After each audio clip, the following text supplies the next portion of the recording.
I really love this whole concept of AI, right? So AI will do things in such a way that maybe you never thought about as an artist.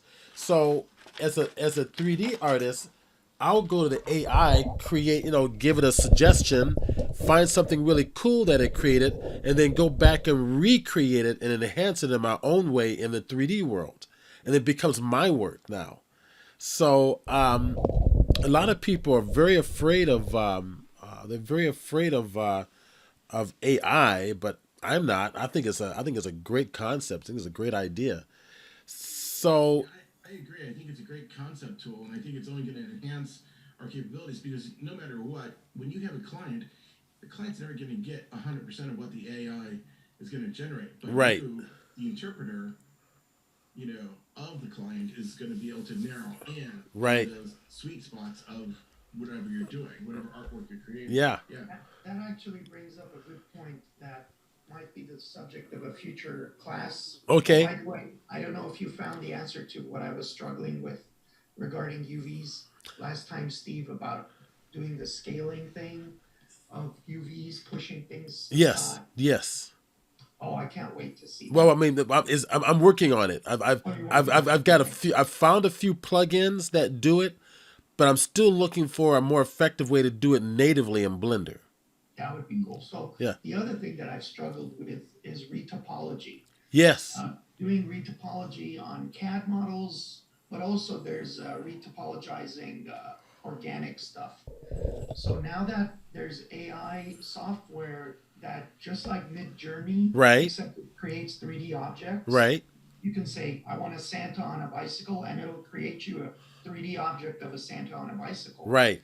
But it's not perfect, so what you would need to know is retopologizing and Right. redoing the UVs. Ab, So ab, like a class on retopologizing would be great. all One of the right. tools I used to use was TopoGun. Yes. Topogun. So they're okay, but they haven't been advancing as much as I'd like. Blender's retopology tools are pretty amazing. Yeah, it might be, as Yeah. good or better than TopoGun. So Yeah. uh, Okay. We can do that. I'll be happy to do that. yeah, and then there's another free program I found called Instant Meshes, where you Okay. just bring in a mesh and you just draw lines on it, just like a grease pencil, Right. and it gives it the flow of the retopology, and it does it based on what lines you drew, and it's free, Okay. so that's cool too. I'm writing up. Brightstone is not free, but it's the closest I'll ever get for UVs to be fun. That's Okay. great. I want to take UVs one step at a time. So right now I'm only Oh learning yeah, yeah. I'm And only us, learning U's, and then I'll the, learn the V's next year. the more the more you know about the native tools, the less fish out of water you'll be when you're stuck at somebody's place and they don't have Rhizome and you need to help them out. Right. Yeah. Right. Like, I find it invaluable that once I really learn Blender very well, it's like okay, now I can throw in a plugin in there and I know what that plugin's doing. So Yeah, that ties into what you said about know the fundamentals before you reach for the add-ons yeah. because everything you taught in the class about booleans and such and beveling it made hard ops, which only hard ops doesn't do anything that the native tools themselves Right. can't do. Right. It just makes life easier and simpler, but under the hood it's doing everything that you taught in class. Right. And Hard Ops is wonderful. I love that plugin. But I wouldn't want to get stuck with Hard Ops not knowing Blender. Exactly. So It makes more sense if yeah. you know how to do a Boolean manually, if you know how to do a bevel manually. And then hard ups makes more sense. So I'm going to go get your homework and take a look at that real quick. Let's talk about that. Um, let's go to. First time I'm actually not like ashamed of having submitted. Oh, good. That's You were what the I. first. You were the first to submit, Jose. You, like your stuff is the first in the folder. Oh, Thank you. So Jose is kind of confident. So maybe we'll do Jose Well, last. I'm not. I'm not saying it's perfect, but I'm not ashamed of it. That's all I'm saying. Okay, cool. Oh, let's see. Oh, did you bring it? Did you put a substance one in here, Jen? Let's see. Or was that? I did put JPEGs in there, and I put FBX files in there. They didn't download. Oh, You know oh what? wait. Let me check that. Let me go to Let's new. see. Let me go to new. Let me go select. You get FPS files in there. So let me go. I'll just go 2048. I know mine did not download. All right, there we go. So let me see. Go to my desktop. Desktop and student. I put the most important files under the root, and then just throw away bits into the miscellaneous. There we go. All right. So which FBX should I? But wait, go up one level. Oh, None of the images went, or the well. one file with images Well, gone. that's because I'm in Substance Painter. I'm not in the imaging. Oh, Visual. do you want me to upload my substance stuff? Because I can do that. Yeah, do that. Okay, I Just, didn't do it because it's heavy. yeah, just put them into the raw folder. I'll put it in the The root. miscellaneous folder. Yeah, One moment. the root folder. Okay, so I tell you what. Then we'll go over and take a look at Jose's. So, you gave me your FBX. Didn't you? Did you give me a substance file as well, Jose? No, I couldn't figure out how to do that. Oh, save as. But no, but there should be a substance painter in there. I know that I Oh, okay, that's what I thought. There. Okay, so file, open. I should be able to open that native Substance Painter, just with a standard open, and go to my desktop. Okay, and Okay, they're in there When I- now. okay, Yeah, what I couldn't figure out how to do was to just give you JPEGs of the swatches that I made. gotcha. Okay, so then student work files. So yours is in there, Jen? It is now the blend. This substance file. Also, the render. The render is in the root, just so you can see what. Okay, so Such as it is. it's on the But drive. the substance files are now in the miscellaneous folder. All three of them. All There were right, 3 of them, and it was like 10 material sets between them. all right. Hold on a second. Let me go to the week 3 under. Okay, there's Rizzo there. Let me go ahead and download his now. Oh, I'm uploading something real quick. Oh, okay. So you're still uploading. Yeah, just give me a quick second. I'll Okay, upload no worries, my no Moonlight worries. folder that has all my other stuff. I'll Why can does it do that? I'll cancel that one. Okay, so And, Jen, and you can there's see that's my render. that's right your there. render. Nice. Okay, and there's your See? blend file. That's your blend. Yes, and in the miscellaneous folder, that's where all the substance files. I put all the substance files in there. All right, so let me download this one real quick, and save that one to Jennifer. And I wasn't entirely happy with my the way it was looking. So I this was the day I learned how to do ground fog in Blender. Mm-hmm. All right, so this is, let's see, PNG. Okay, and the file, your substance file is here. All 3 of them. Yep. Oh, there they are, right there. Come on, that one, and that one. Let's download. So floor is 1 material. Crazy cool cube is 3 materials. Okay. And crazy cube is 5 materials. Okay. All right, that's going to Those take. are really technical names. All I'm not right. gonna get them straight. Crazy cube sounds like a name of a magic trick. Yeah, I wasn't expecting. It anyone to does. say my names. I forgot we were supposed to be uploading the substance stuff. It's just I was looking at like the size of my substance files, and I'm like, these are kind of big. Like these are like 100 megabytes or so. Do I really do I really need to fit that much data into this folder? Okay, Jennifer Shiggin there, week 3. That's the folder download. Okay, let's go to the folder. Go away. There we So go. this was before I did this, I spent a couple of time like looking at hard ops videos, like the philosophy behind the for hard ops and such. Yeah. And that it is the most popular. If you go to Blender Market, it's the most popular one on sale. If you Yeah. sort by number of buys. Yep. And yet it's not like it has its own internal mesh system or anything. It just takes existing Blender tools Right. and it just makes them quicker and snappier to use. So think of this like Zari, Tony. I don't know if you've used HardOps yet, Cool I Q. know of it, but I haven't used it yet. So, but both of you in Lightwave have done manual booleans. oh yeah. Go to another layer. Oh, configuration file. Oh, you know what? I got to go get the Ah, oh, okay. Well, don't worry about it. All right. Don't worry about it. It's Oh. like I'm. It was This something is there. me trying to use the ACES workflow at home. Okay. It's one of those things where, if you honestly, I don't think most people. It's something that I want to learn because. Oh, it's kind of cool looking. Okay, yeah, like just ignore the color business. Like this is because ultimately it was exporting to sRGB, Right. but it might mean that stuff looks less saturated in here, and that's okay. You can just judge the layers and Okay. the way the layers are put together. Oh, Okay. we're gonna judge. Yeah, that's fine. That's fine.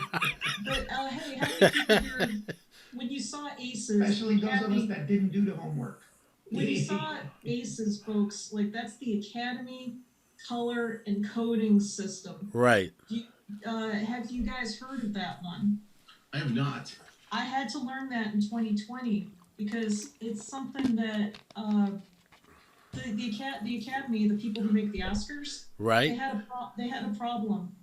There are all these companies with all these digital cameras. Like it went back when you shot on film. If you wanted to make sure people could look at the work 50 years later, you Right. just had to store it in a vault, a cool, temperature-controlled vault underground, and it would be okay. 50 years later, the film would be okay.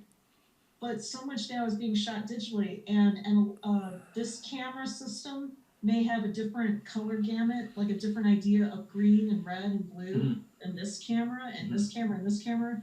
So first off, how do you make sure that color data can be read 20 years from now?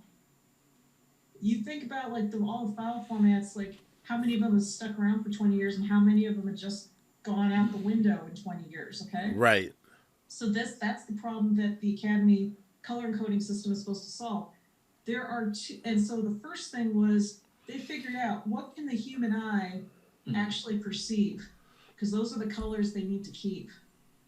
And then they came up with a color gamut that encompassed all those, because that color gamut, it's a sort of like rounded, weird shape, but red, green, blue forms a triangle. So it Right. had to be mathematically, they had to create a triangle. So they came up with a triangle that encompasses all those colors, and that's the archival format. But then, for people who want to work in that huge color gamut, which represents all the color that the human eye can ever see, Right. of which the sRGB color gamut, like the sRGB monitors, they're nice, but you know they don't represent all of the red and green and blue that you can ever, the vividness that you can see. That's why when you go to Best Buy, there's some TVs that really show off color. Right. So what happens is there's a smaller working gamut called the ACES CG gamut, and that's what I was working in. So under the hood, I'm working in this gigantic color space, and then when I export my files, Substance kindly converts everything to sRGB. So it's still going to export an sRGB texture and raw data. A bump map, a normal map, a displacement map, it's just values between 0 and 1. And that has nothing to do with all the color that your eye can ever see. That just has to do with how much bump. Right. So those are not affected by ACES. All right. But, Well, let's. yeah, like so that's what I was doing there was I was working in a gigantic color space Okay. locally using ACES and using OCIO, Okay. which Substance honors, which is really nice. All right. So Jose, you want to talk about your piece? Yeah, my original idea was actually to drop 10 lightsabers or 5 lightsabers with 2 2 materials each, and then I ran out of time. So I just did one with 10 materials. Like I said, I'm not ashamed of it. Obviously, I just still did something wrong. The subdivision surface didn't quite work, in that I still have, it's not perfectly round in certain sides. And then for whatever reason, my black bands, you were zooming in on them later, they pixelated and they kind of broke up for some reason, and I can't figure it out. So I'm still playing with it. I'm still, a total Blender noob. But like I said, the end result I was happy enough with that I'm not. Yeah. I'm not ashamed of it. So is this an opacity map in here that's causing this? I don't know what I did. All right. Yeah, because a subdivision surface. Yeah, it is. It's okay. It's your opacity map. We're turning it on and off. So I just turned off the opacity map. So what you want to do is have your opacity map turned off. You can decide. Now this is what's nice about Substance Painter. You see all of these like color, height, and rough. You can do all those in their own separate layers, right? Mm-hmm. So in one layer you can do an opacity map. Another layer you can do a color map, just by adding layers right up here and then turning off everything else. So, for example, if I want to do a brand new, just a paint layer, for instance, right? And I come down over in here, and all I want is color. I don't want rough, height, or metal, or any of that stuff, or emissive.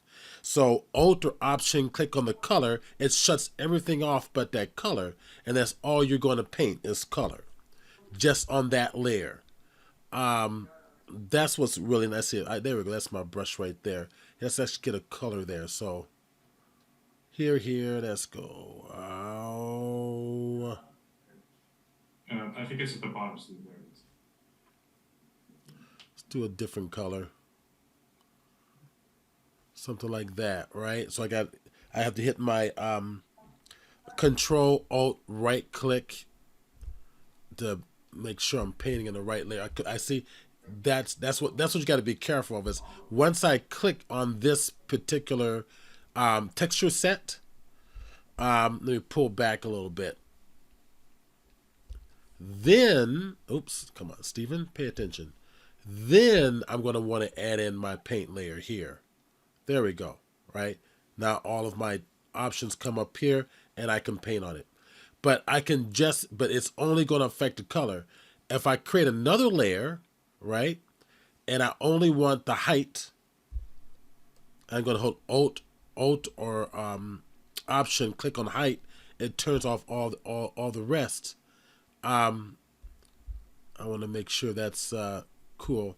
And then I can control the height here. Right? Let me see what happens. See? So I can do the height separately from the color. So turn the eyeball on and off, turn the color on and off, right? I can do emissive, the same thing, make a new layer. Emissive is your lighting. It's gonna make things really bright. Alt click here, right? There's your emissive, and I see what I'm painting with. I want to give it a color, like give it a yellow or something like this. There we go. That's your emission, your emissive. So you can paint everything in their own separate layers. And what you were doing is you were painting all of these channels in one layer. Does that make sense? So consider breaking it up so it gives you more control. Yeah, I didn't think about that. Right. And you can rename it. Double click it, and just so you don't forget, call this emissive. Double click this one. What was this one? This was the that was a height. That was a height. So call that one a height. Right. And that one, what was it? That was the color, right? Correct. All right. So go to color. Right. There you go. So that way you can control them all separately, independently. So that was what happened there, was that this one was you were doing everything in one layer, including your opacity. And the opacity saw the black, and black means transparency and opacity, right? So that's all that was happening. Okay, so it's really there. It Yeah, wasn't pixelated. that Okay. the geometry was all there. Okay. In fact, here just to prove it, let me command click on the ring by itself, and I'm going to select all of the layers and hit delete. Boom. Yep, they're there. But yeah, so we're going to talk more. We're going to get a little more creative today. Um, any questions? Also, So don't. this is, so Yeah, this is one texture set, or no, this is multiple texture sets, because you only clicked on the ring and it was just a texture set for the ring. right. That's right. You can only work on one texture set at a time. Just like in Photoshop, you can only work on one layer at a time. Okay. So what I did was I hit the Control Alt or Control Option right click, and that will automatically jump to that texture set in here. Oh, Jose, did you bake the utility maps? Yes. Yeah, okay, never mind, that's all. And that's one of the things that I know that didn't quite work out because I did bake it. If you, Steve, if you, I included it. I included the FBX, and you would see it there. But for whatever reason, it just didn't.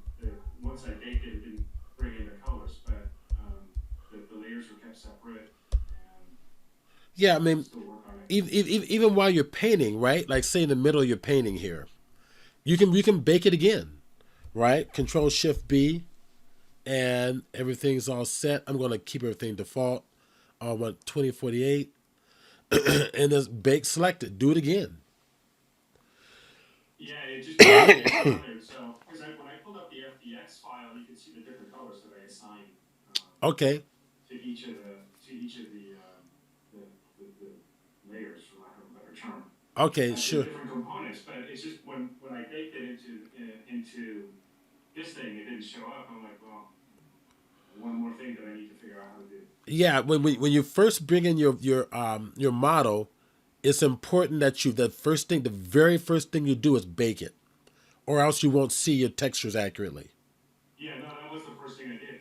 I even rewatched how you baked it so that I could get it in. But like I said, it just ended up being a solid white model. And I thought, okay, I really don't have time. So I just decided to just start playing with the textures. Yeah, And I did do different things. I used different brushes. I used um, different filters, different smart masks, right. just to really, kind of get the feel for how this thing works. I didn't take it to the next level like you did, and basically put in different levels or different layers to put in different materials on it. But like I said, I'm not ashamed of this. Yeah, no, this is good. I'm glad to see that you're experimenting. That's really what I want you to do. Is a lot of experimenting. And welcome, David. David finally joined us. Let's see. Okay, yeah, good job. Let's go take a look. So, Tony, did you submit your? Yeah, I did. So if you go into my Mole Light folder, you'll see the beginnings of. So when I was at Disneyland, I went on the Indiana Jones ride, Yeah. and I found this rusted old Mole Light. Oh, cool. Interesting. I put the pictures in there. The pictures are in there too. So All right, let me go take a look at those real quick. Let's go open it up. Let's see. Week 3. Uh, it oh should no, be in there. I haven't downloaded yours yet. I'm downloading it now. It's still on the cloud. There Okay. it is, right there. So I want to go to week 3. Jennifer. Here's Rezo. I'll just save it right now. Okay, and show in folder, and let's open it up. There's Rezo. Control C. Go back into week 3 and Rezo. Okay. Yeah, it's just the start because this was the last week of the semester, so I was extremely busy. Okay. So, Yeah. So was I. This is all finals week for me too. right, yeah, exactly. So you know exactly what I'm talking about. Yeah. It's I hell still have week. an assignment to grade. Also, What the are you next teaching, two, Jose? Yep. All-nighter grading assignments. Oh yeah. and I'm guessing the next two Sundays Yeah. Well, next is that. So we still have one more class left, so we have to work it out together what day to have it on. Okay. Okay, so there's Rezo. Okay, Mole Light. Yeah. Oh, you give me your substance file? I thought I did. It's not seeing it for some reason. Let me go just check manually. It should be there. Rezo.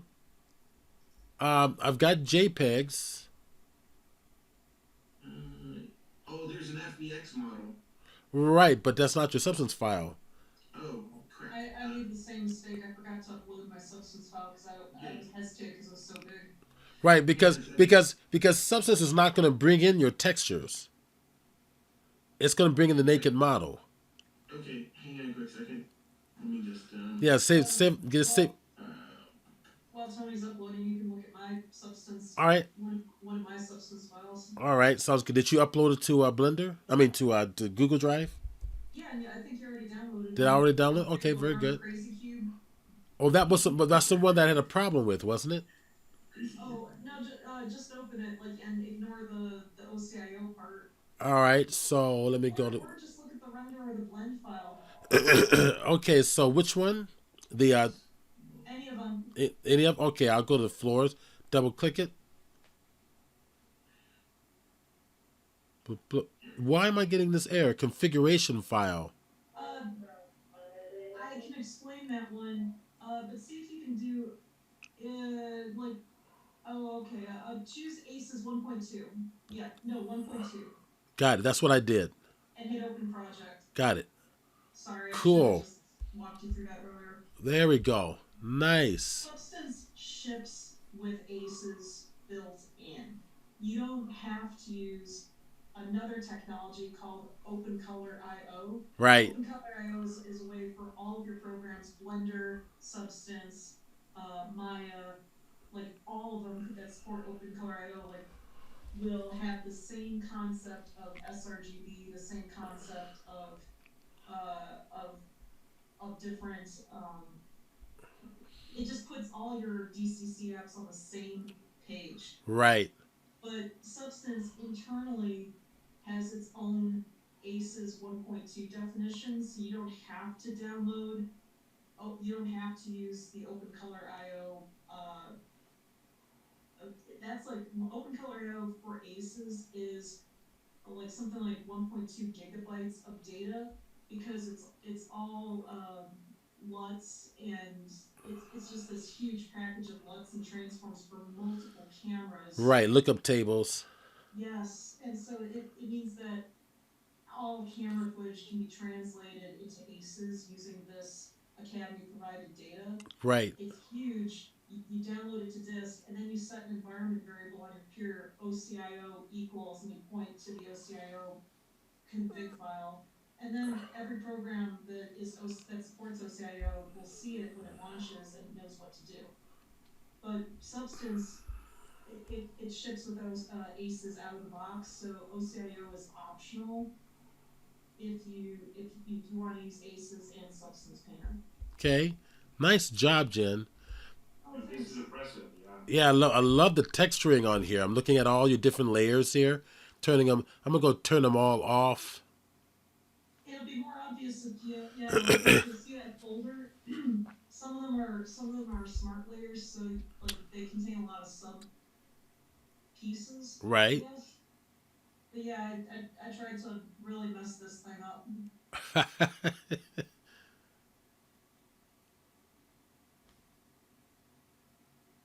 Yeah, nice. So what you're looking at there is a plane. Well, let's go take a look at one of your other ones as well. Let me go and go to open. Let's discard this.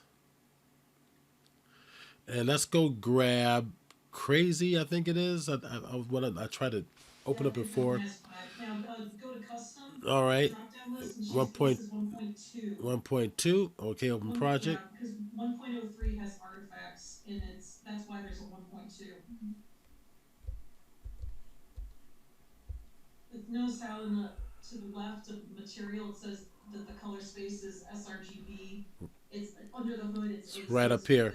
then it's to your face. It's displaying a nice a representation of ACES in the sRGB of your That's monitor. right. Did There's you paint the scratches on that, Jen, or was it a I'm match? proud to say, no, I did not. If you look at it, well, I probably could have if I had time. But if you go to the texture set, um, oh, it's one of the smart masks. That's why you can't see it. right. So So, you got the aluminum pure, and that's what peeks through the carbon right, fiber. right, and then you've So got the your carbon carbon fiber is one fiber. of them. It's the masks. It's the mask. Wow. So if you want So now, if you want to view the mask, then you hold the Alt or Option key and click on the mask, and that's viewing the mask. cool. Wow. I layered a bunch of smart material masks from the smart material section. I was dragging and dropping. I was like, okay, not filthy enough. Come on. And you've got brushes here. And if you go to your brushes, right, you've got all these little texture brushes in here that you can get inside and do a little painting. All right. So if I target my brush itself, Do you have to add a paint layer in the mask? what was that? Do you have to add? Because I've got a Yeah, paint layer in the mask. yeah. Or did you just You add got a that? paint. You got a paint layer here. Um, let's see. You got several paint layers here. I want to edit just the Only mask. one paint layer that says it's paint, and the rest are like smart mask things that are based on curvature and other of the baked, the texture baked pieces. Right. If you right click on it, you can add a paint layer. Do do do do Yep, do. right at the bottom. There we go. Okay, add my paint. There we go. All right, you can add your paint layers in there and do your magic that way. Um, Let me see. I'm gonna turn that off. Alt Option click. What if you just double click on the material layer to the left? Yeah, like just like Yeah, Photoshop. that's Photoshop. You alt click back on the mask because here you do it on your texture. Oh, this is nice. I love it. Love it. Cool. All right. So And who? so there's a render, a JPEG render of the and a Blender file of packs. Okay. But the render alone, Is in your. with fog at the bottom. At the bottom Yeah, with on the fog. back That one. file Okay. packs.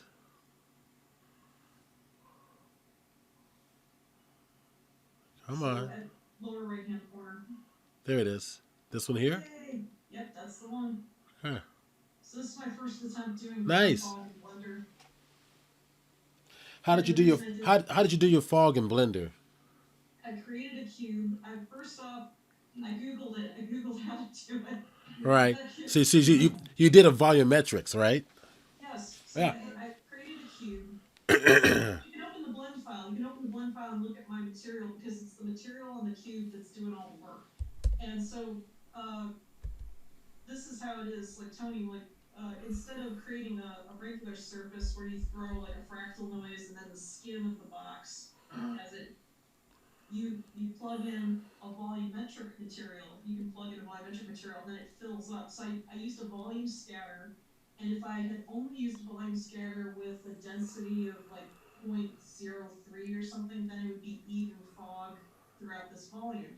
Oh, actually, that would be But under I didn't here. want even fog throughout the volume. I wanted cloudy fog, and I also wanted it to be heavy on the ground, which meant I had to plug a bunch of nodes together. One that was based on texture coordinates, and remember, it's not Y up, it's Z up. So it's based on Z going from 0 to up. Like the heaviest density would be at the ground and up, and that's great. Then that by itself would just be even fog going from 0. So I had to add a noise and multiply it. So it's a noise that fades out over time. I thought I put that in week 3 folder. It's kind of weird. It should be a blend file, and I thought I put it in the week 3 folder. it is Google Drive. Maybe you downloaded it to miss. Oh, There that's it is, sci-fi stuff packed blend. It's right there. all right. The big blender Oh, icon. oh, I see. I see. Here, we'll just do You it this totally way. had it. It's opening up in another version of Blender. Hold on a second. Come on. Nothing up my sleeve, Blender. So there's lots of people walking through how to take a cube Mm-hmm. and fill it up with a fog.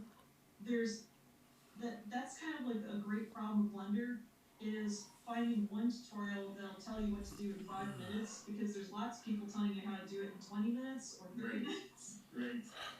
But Yeah. I was in a hurry. Right. You just Okay, get to the point, right? You've got it selected. So the fog is just a cube, and if you go to its shader network in the shading section, you'll totally see what it looks like for the shader network, such as it is. Okay. And I also told the fog in the viewport display, I have it. It's set to display as bounds because otherwise you just see this box blocking the camera. So yeah, you see how there's like wires in the background? That's because I set in the viewport display. It'd be like a light way of setting it to wireframe display instead of shaded solid. Right. I set it to display as bounds, which is the same thing. It's just the bounding box. I set it to display as the bounding box because I didn't. Okay, so you see what it does there, and if you look at the shader network, you can get an idea of the what I did so that it does that. But there's probably, I'll bet you there's an add-on for Blender that lets you dial in your ground fault. And there's probably something for Blender that Yeah. does all this for you. So texture. Yeah, we'll get into this a little later in terms of the volumetrics and stuff. Nice, very cool. Thank you, Jen. Let's look at Tony's work, or we're going to run out of time. Yes. Okay. Thank you for looking at my work. You're welcome. No, that's really helpful, Jen. All right, so let's see. Did I download everything for you correctly? I just had to upload the substance file. Oh. I uploaded the substance file. Got it. All right, so let me go get it real quick, real fast. Where did I put? It should And be. Jen, just so you know, I mean, in the Discord, I threw up those reference photos of that mole light for everybody if they want them. Cool. They're decent reference photos. Right. And I gotta tell you, when I was shooting that, when I was taking those photos with my phone, I was thinking, to Here. myself, you know what? Man, the next time I go to Disneyland, I'm gonna look for some because they really do, the penultimate theme experience. They try to make things as, somewhat realistic as possible. Believable. They make Yeah. believable based in reality. Yes, there you go, perfect. And so, I just have to look for those things. It'll look better than anything you can find in a junkyard. Yeah, very much so, absolutely. But the person who made it probably spent hours studying corrosion in junkyard. Oh, it's just like, it's just like any other artist where you're just looking. All right. So Tony, it's okay. Those are your JPEGs, and it's under more light, light. It should be. Should be in here, right? Yeah, it should be in here. Oh my gosh. Okay, so there's your blend when I file. exported the Now you've got a bunch of blend files in here. Oh, you know what? No, those are all the backups. Those are the backups. In it. Look for the blend file that doesn't have a number on it. Whenever you save in Blender. Light blend, that one right, that one there. That's the one he saved last. He put all the backups into the Google Drive. All right, so that's The blend file or substance file? Because I could have swore that I threw the substance file up there. all right. Let me go back. Take a look real quick. Nothing here under Rezo. Nothing up my sleeve? Jeez. Damn. Just put it into the root of your name. That's all I needed. Yeah, okay, hang on a quick second. All right, let's do that quickly, so we can go on to the class. Roger that. Okay. So there's Disney fan, but I do have to say that in terms of like customer service and just provide experience, they go all out. Yeah, they do. Yeah. Okay, if you go to the root of my name, you'll see the blend file and the substance file. All right. There we go. Blend file and substance file. We'll go grab both of those. Down. If you ever taken a Disney cruise, you should. Really? That's Why? That's the next thing on the list is to do a Disney cruise. Are those fun? They almost made me a believer, yeah. Really? Unfortunately, now that I have two grown children, they now have their own significant others that want to go along with. So. Yeah, you don't want to lose that. So I'm going to put it in the photo. Forced to. But the thing that they do, on the cruise that they do really well is they do have activities for age groups. So parents really, especially if they have little kids, they can just go park there, and the kids are having a blast. They don't even miss it. The adults can go off and do their own thing.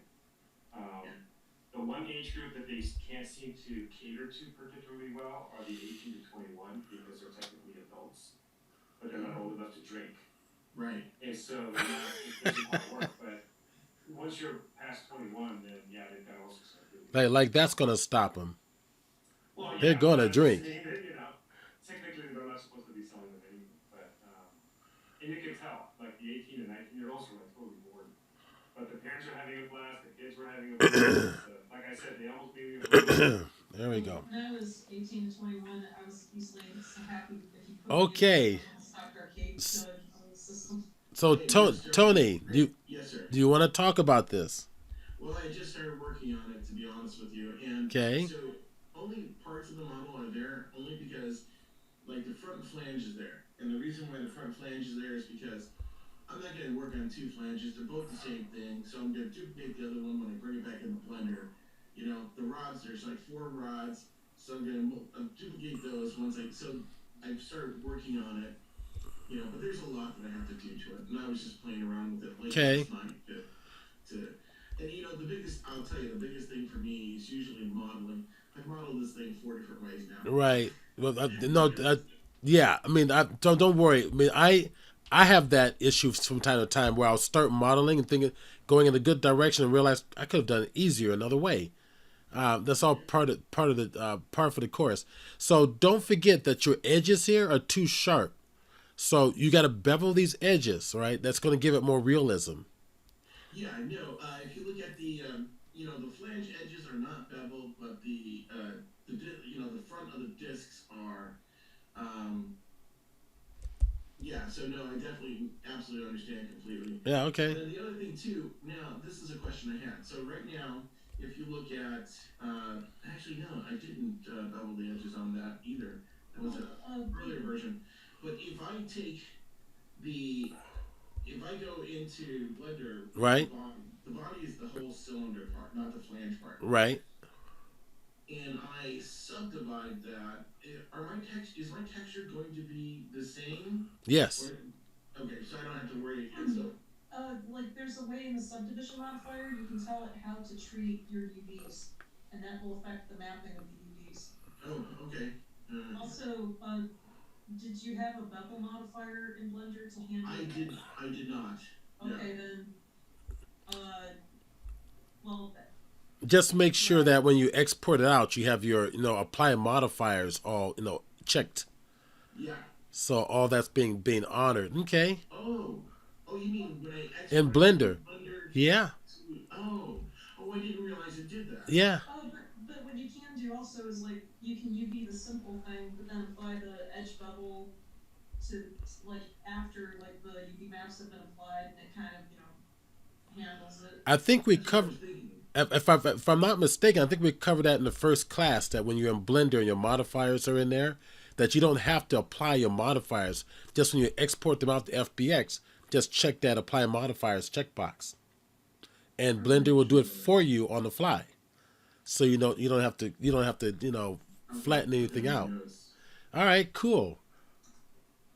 All right, so I put a wheelbarrow inside the work files folder on your Google Drive.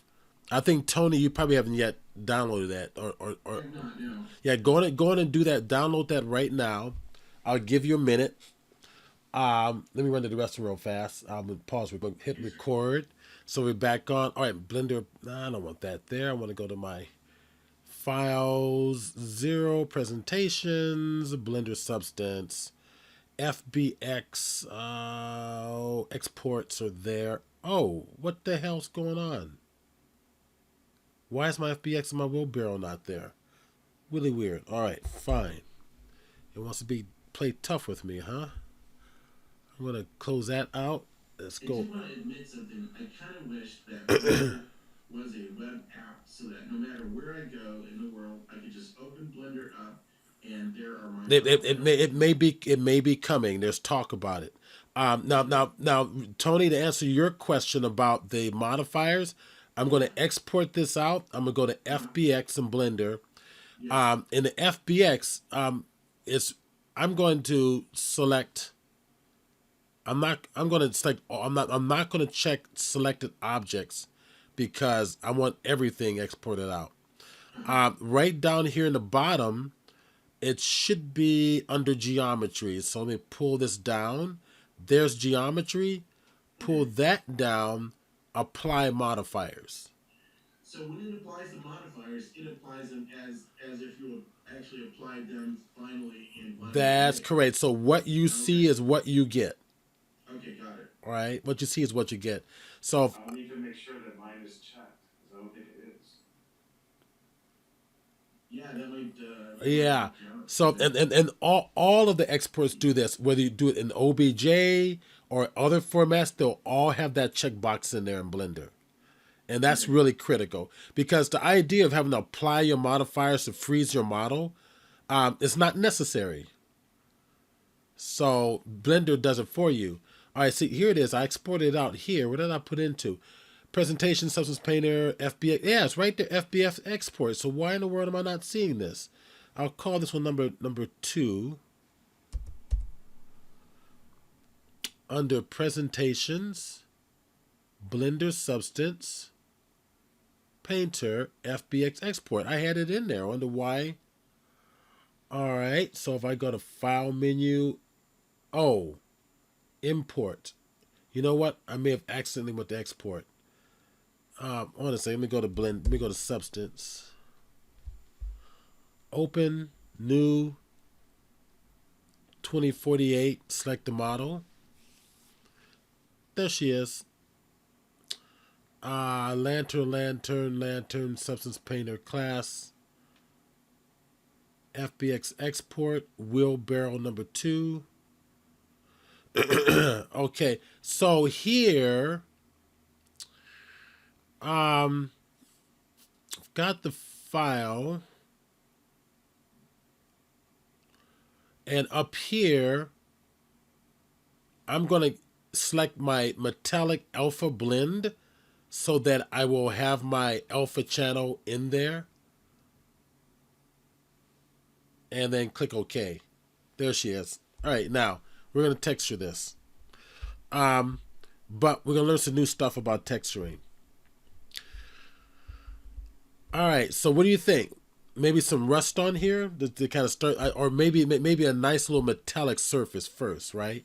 So if we strategize this, we're going to come over here to my quick libraries here. If I strategize this, let's drop on there, maybe I'll drop on the iron grinded.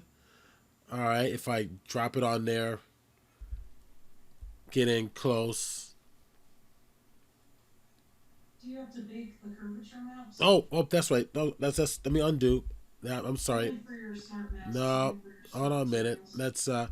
Let's do the very first thing. What do we do first, guys? What do we do first? We bake the mask. Let's bake them. So height map is included. Opacity map is included. I'm going to go to 2048. And of course, you can go to each of these individually and up the amount of rays, right?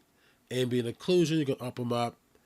The thickness, you might want to, mess with that a little bit. Height.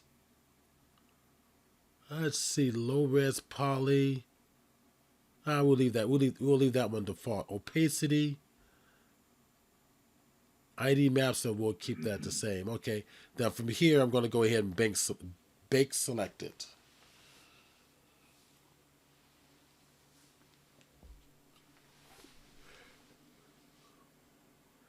And it's just See, this is doing its thing.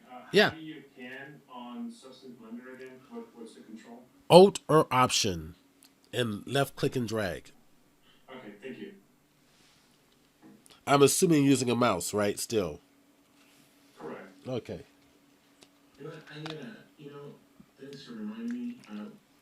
What was it? Xsense tablet you recommended? Oh, Wacom or it's SenseLab, and that's X E N NSE. ENCE, Oh, CE? and then LAB, Right. What was the size you recommended? medium. Okay. Yeah, get to medium. I have to put that on my Christmas list. Well, maybe Santa will be nice to you this year. Oh, Santa's gonna be nice to me. Oh, really? Santa's gonna be nice to me before the next class. Okay, very good. In that case, let's go ahead and let's choose a surface of your choice. Maybe I've got this aluminum up here. Maybe I'll just drop that on there like so. Okay, so Alt allowed me to rotate. I was just looking for pan. Okay. And his middle. Oh, pan. I'm sorry. I'm thinking of rotate. Control. Control Alt or Option. Got it, thank you. Oh, I use Alt, middle mouse button. You can you can do that too. Yeah, that would work too.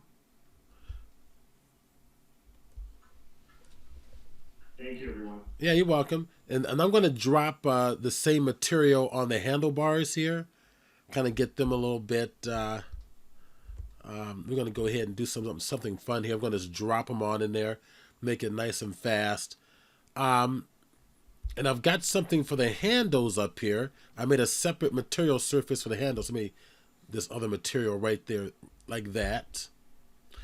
If I pull back on the handles, where you're going to actually grab onto the damn thing, right? Let's see, we got this little black here. We can do the same thing for the tires, same material for the tire, and getting close. Now, here's something where the tires aren't smooth because I didn't apply a modifier to it, but normally what you would do is apply the modifier to it in Blender, so that tire will be the subdivision surface modifier in Blender, so that tire will be smooth. But I think you guys get that. Put it on the wheel. Now put a nice little, maybe a different type of a copper. Maybe I'll put oops, that's not what I wanted to do. I wanted to put the copper there and put the black here. There we go.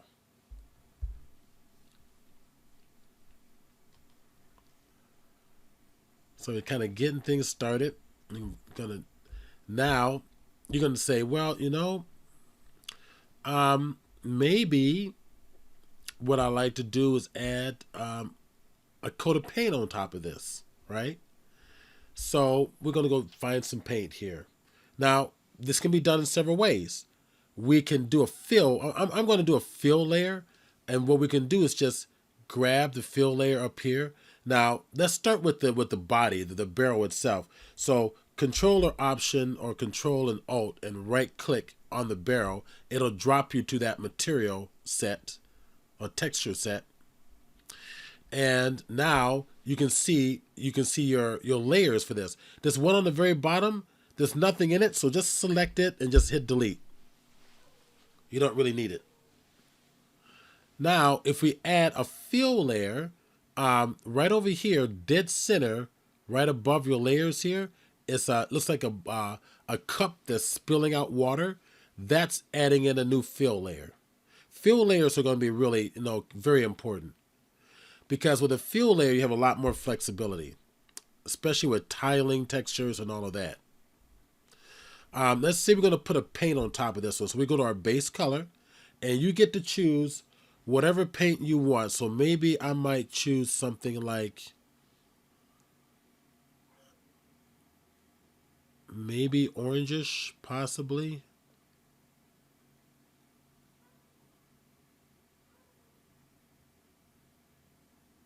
Yeah, I think I'll go orangish.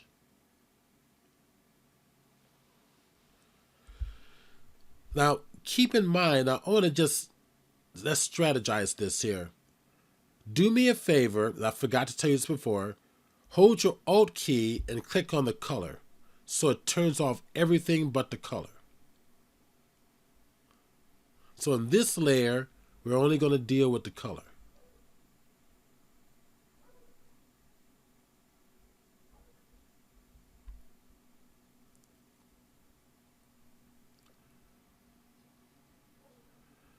Also, turn on your roughness. Here, we're going to, in addition to your color, we're going to turn on roughness. So if you turn off roughness, you can see it's very reflective. So what roughness does is it takes down your reflection, which is what we want to do for the wheelbarrow. So just hit the roughness and it'll just knock down the reflection properties just a little bit. And then that layer will just have both color and roughness applied. Because the rust that we're going to add to this is going to be orangish, reddish in nature, I might want to change the color. So if I go back to my fill layer and change it to something a little more opposite of that yellow. So I may go to something like that. That way it's going to help the rust stand out a little bit better. And if I don't like the deep, rich blue, I can go to something like a more brighter blue. Your choice.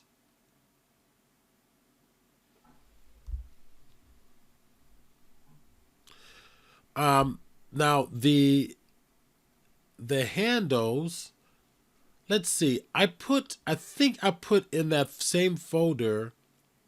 I may not have. I got some images. Hold on just a second. I have. Let me go to in the work files folder. In that you have the wheelbarrow. And I'm going to throw a couple of images in there real fast.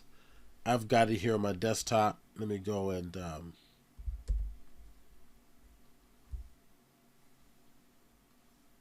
grab this.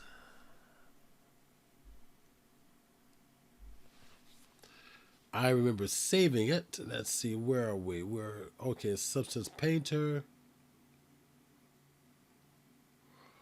I had a couple of images of Blender Substance. Interesting.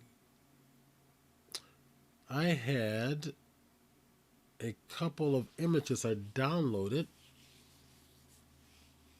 Let me see where I put it.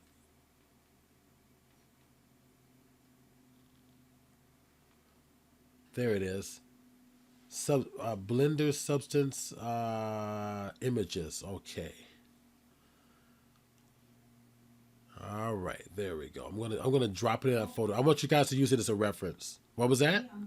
Also, we've turned on color and roughness. Roughness makes it glossy or a matte finish, but would it be also helpful if we also turned on metal to make it look less like metal? Metal is actually making it more reflective. Roughness makes it less reflective. But no, like roughness, like you can have something that's not metal that's glossy, like glass or plastic. Right? And so, like, if we've just made Let me having metal see. turned Substance off, Painter the metal Designer. underneath is coming through, so it's still going to look like metal. It'll just be a different. Well, yeah. Well, go. glossiness. Yeah, you're welcome. Go ahead and apply some of that. See how it looks. Let me get Would those you- files for you real quick. Give me a hot second. I'm doing two things at one time. So let me go to my the presentations folder. I'll give There. you 2 hot seconds. Okay, no problem. Okay, there we go. Found it. And Hey, Tony, Free. I got a link for you in the chat. All right. In the meeting chat for Zoom. All right, I'm going to put a new folder in there called. Thanks. I'm putting a new folder in there called images. We're going to use this as a reference.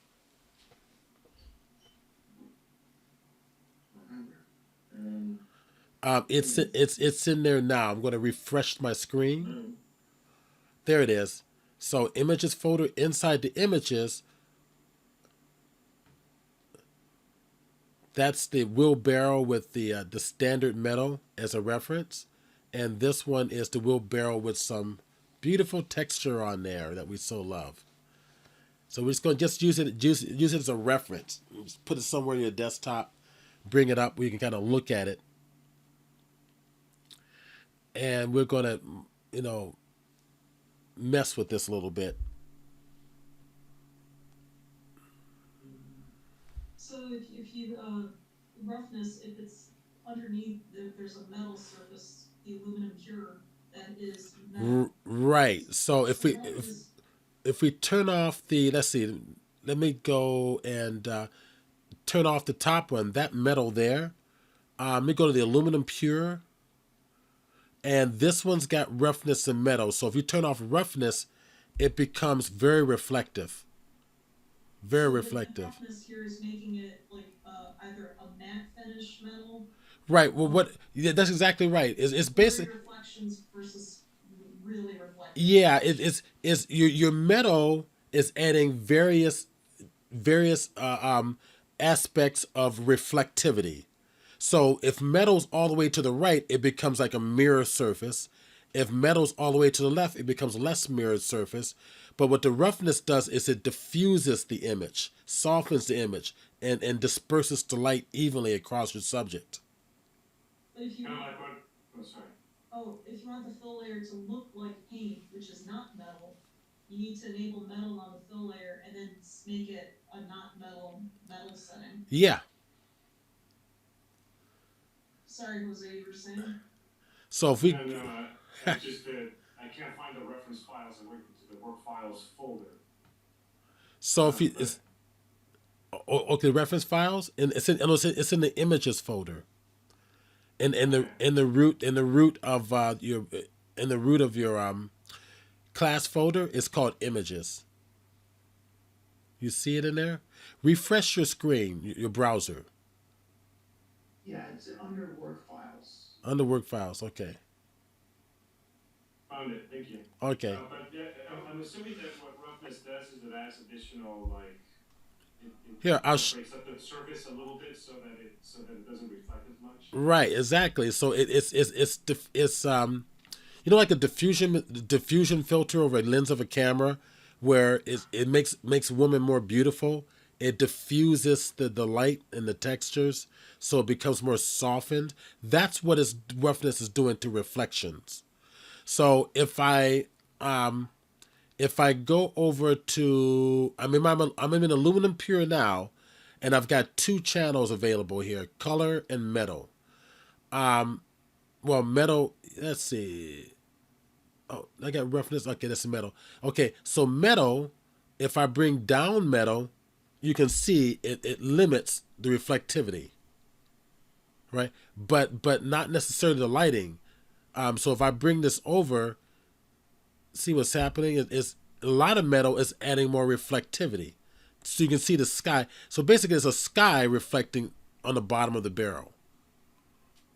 It's going to become The rough will control whether that metal has blurred reflections or sharp reflections. right. So if I add the roughness to it, so as you can see the reflections in there, if I add a roughness to it, and where's my roughness channel here? See? So now it's a very matte finish with blurred reflections. There you Now go. it's So zero. bring the roughness all the way down to zero. It's purely So now if you brought metallic all the way down to zero, then it's not metal anymore. that's right. It's plastic. And now you can give that plastic a matte. It's a shiny plastic. Yeah, And if you made roughness go all the way right, then it would be, yeah, you can totally see reflections, but it's plastic reflections. Yeah. It's not mirror reflections. right, So if you made the roughness go all the way to the right and the metal go all the way to zero, right. then you'd have a plastic with a very soft matte finish. All right, we can No, go. now it's paint. That's right. Paint comes in matte and it comes in glossy. Yeah. I forgot about that. Okay, cool. There we go. So they work together. I mean, those two work very well together, hand in hand. Also, are you editing the aluminum cure or the fill layer right now? I'm editing the aluminum pure. The fill layer is Okay, turned off got it. because I wanted to share with you the difference between roughness and metallic. So Thank now, you. you're welcome. Now when I turn on the top layer, the fill layer, and that should be nothing but color, right? It honors the reflectivity of the layer underneath it and builds on top of it. So the layers integrate themselves with one another as you build on top of them. So if you don't like the reflectivity of it, maybe you want more of a plasticky look, then you come back down to the pure, the aluminum pure, and then just go play around like we just discovered with the metallic. Take less metallic, make it more like paint.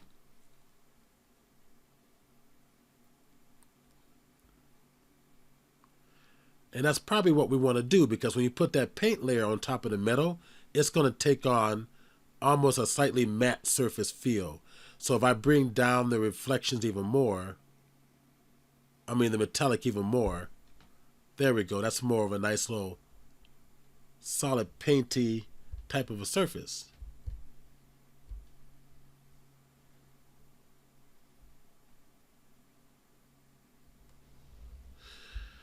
So now on top of that, so let's add some weather, kind of let the weather wear this away a little bit.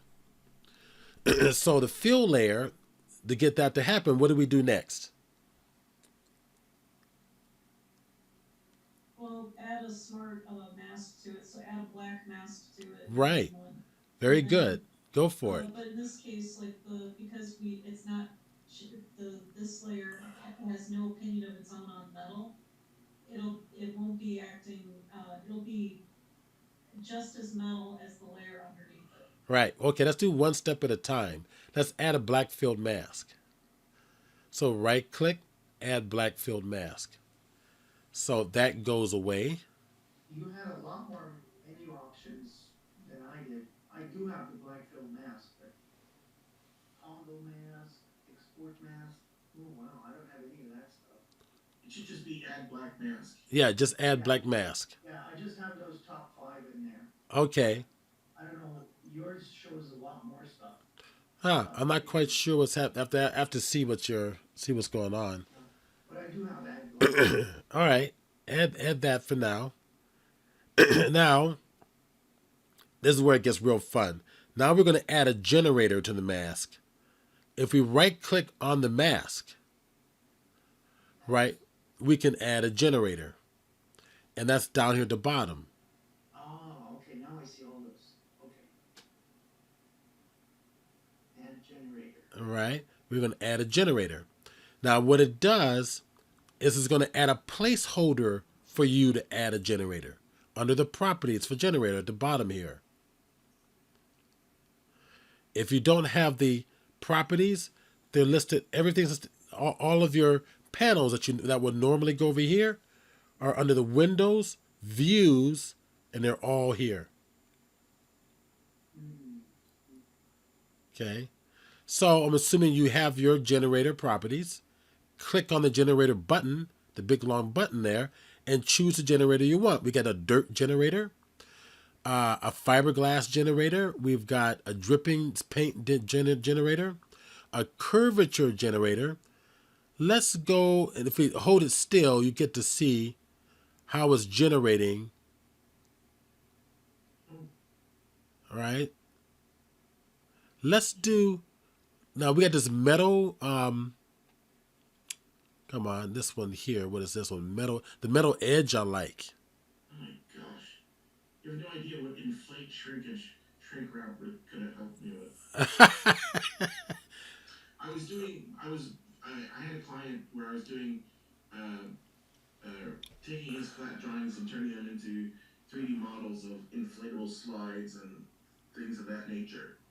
And I would have to do texture maps by Huh. hand in order to do all that shrink wrap stuff for the scenes. All right. So let's do this for the wheelbarrow. Let's do the dirt one.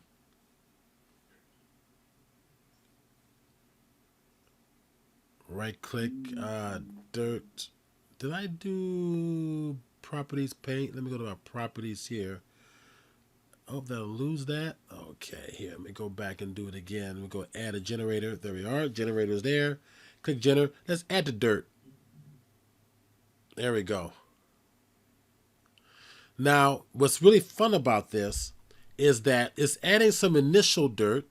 You can come down here and affect the level of dirt, right? Or the dirt contrast. Maybe it'll work, maybe it won't. We're going to play with this one. But there's an option for invert. You'll see invert at the top of your menu, kind of like the the third section down says invert. And it says false. Click on the false and invert it. And then that way you can control where the dirt's going to be. Alright. I've obviously done something wrong because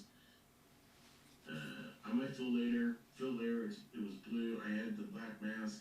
I put the dirt generator on it, but I'm not seeing blue. I'm seeing the aluminum and dirt. Right. Did you inverse? Do you see invert? Oh, yes. Click that. Oh. Ah. So inverse another option, Yeah, no, I get it. And you can randomize the dirt too. That's cool. right? And just play with your levels of dirt. Play with your dirt contrast if you want it more harsher. Play with your triplanar contrast. We're gonna play with that grunge amount. How much grunge you want to add to it. The grunge scale. There we go. We'll play with that a little bit. I might want to add a little more paint. So I'm going to give it, I want to keep some paint there, but other portions are going to be kind of like being edged off. Edge masking. See what that does. Edge grunge scale. Micro. I like the dirt contrast. What was that? I like the dirt contrast. Yeah, me too, because it can makes it sharper or softer along the edge. Because I'm used to paint chipping off of things, Yeah. outdoor things. I'm not used to it fading off of outdoor things, unless it's a wood surface underneath that's retaining some stain. Right. I'm thinking this bottom surface here, I'm going to add some reflectivity to it because I like the idea of the metal coming through. So I'm going to go back to my aluminum pure and I'm going to bring up my metallic. Is that metallic or is that, oh, that's roughness, sorry. I'm going to bring up the metallic. There we go.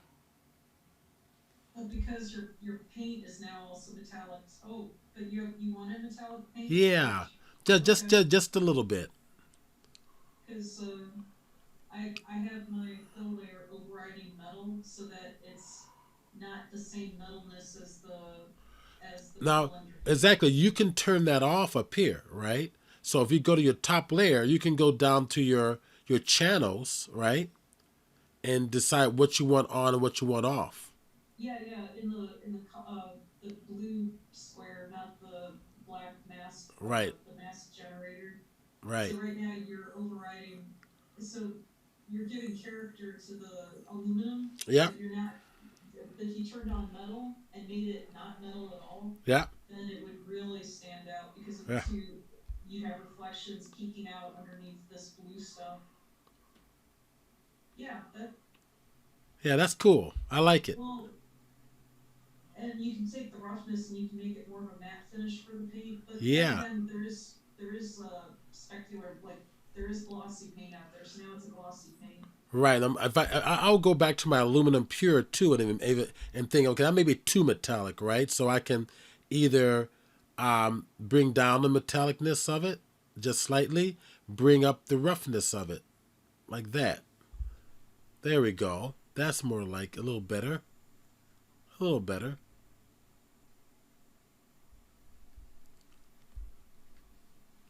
It's nice.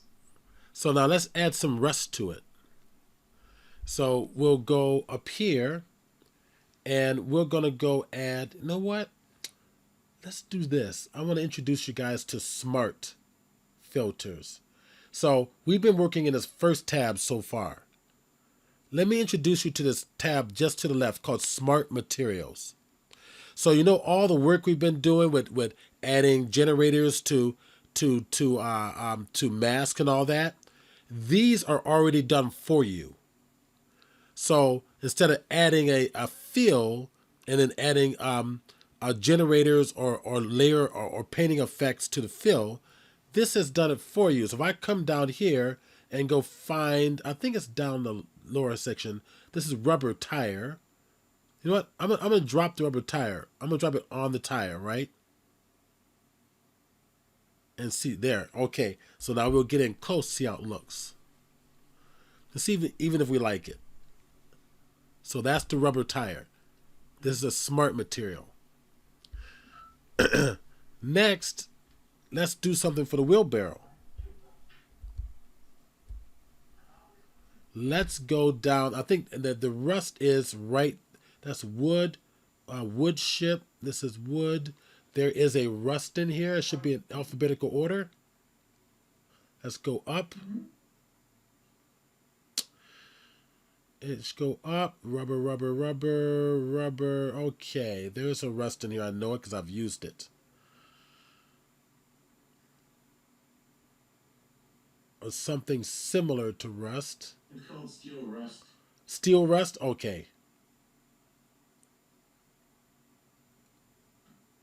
Steel paint. There it is, under the green one. Under the green one right here? No, up, up, up. To the right, steel rust. It's not the It's one I rust want. song. No, it's not the one I want. I'm going to do this one. See what that looks like. There. It probably wasn't legitimately rust, but... So now... Found it. It's not a smart material. It's in the regular materials. Oh, is that the only place it is? I see rust. I see lovely rust in the regular materials, which means you're going to need to combine it with Something a else. smart mask. All right. Combine it with a smart mask. Fine then. They're gonna force me to do that. All right, here's the rust fine. I'll put the rust fine on it real quick. I'll click and drag it, drop it on it. There we go. That looks nice. All right, so we gotta like Jen says, we gotta add a smart mask on there. So we're gonna right click, make a black filled mask. Click on the mask. We're gonna add a generator. So we'll add a generator, click on the generator, and maybe what we'll do is we'll give this one a drippings. I'll do something like that. Click on the drippings. There we go. Yeah.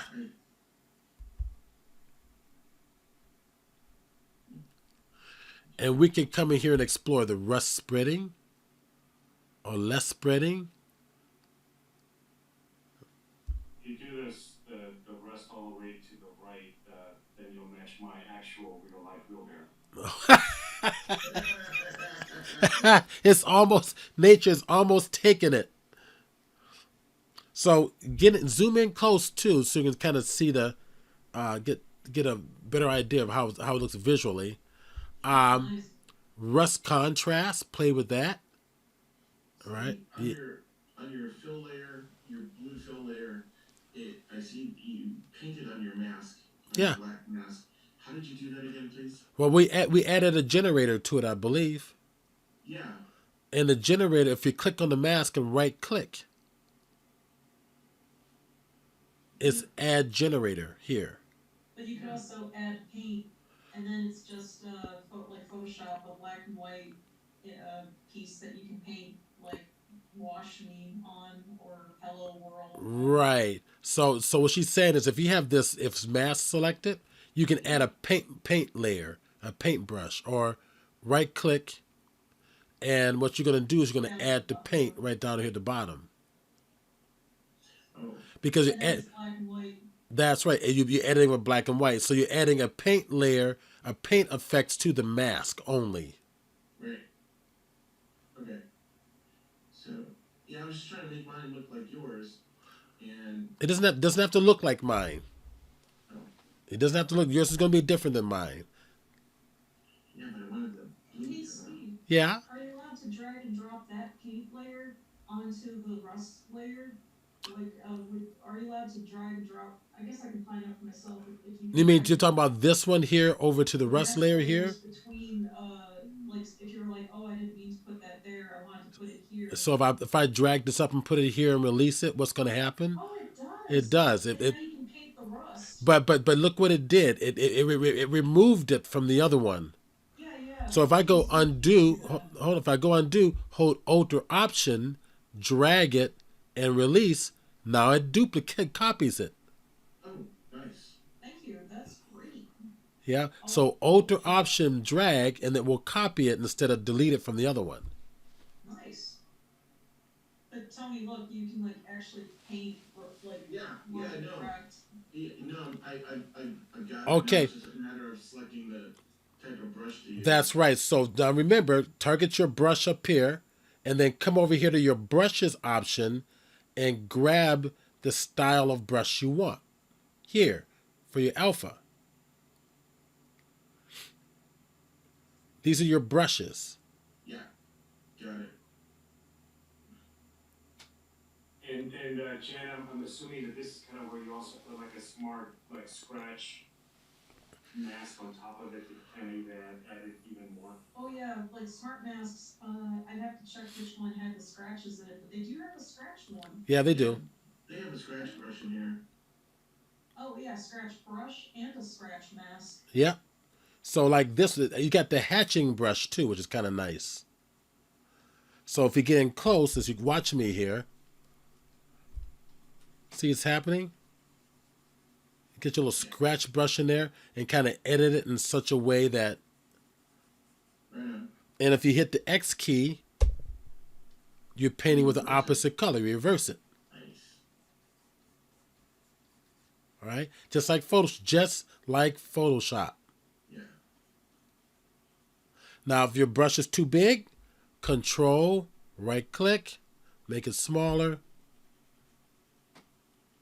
All right?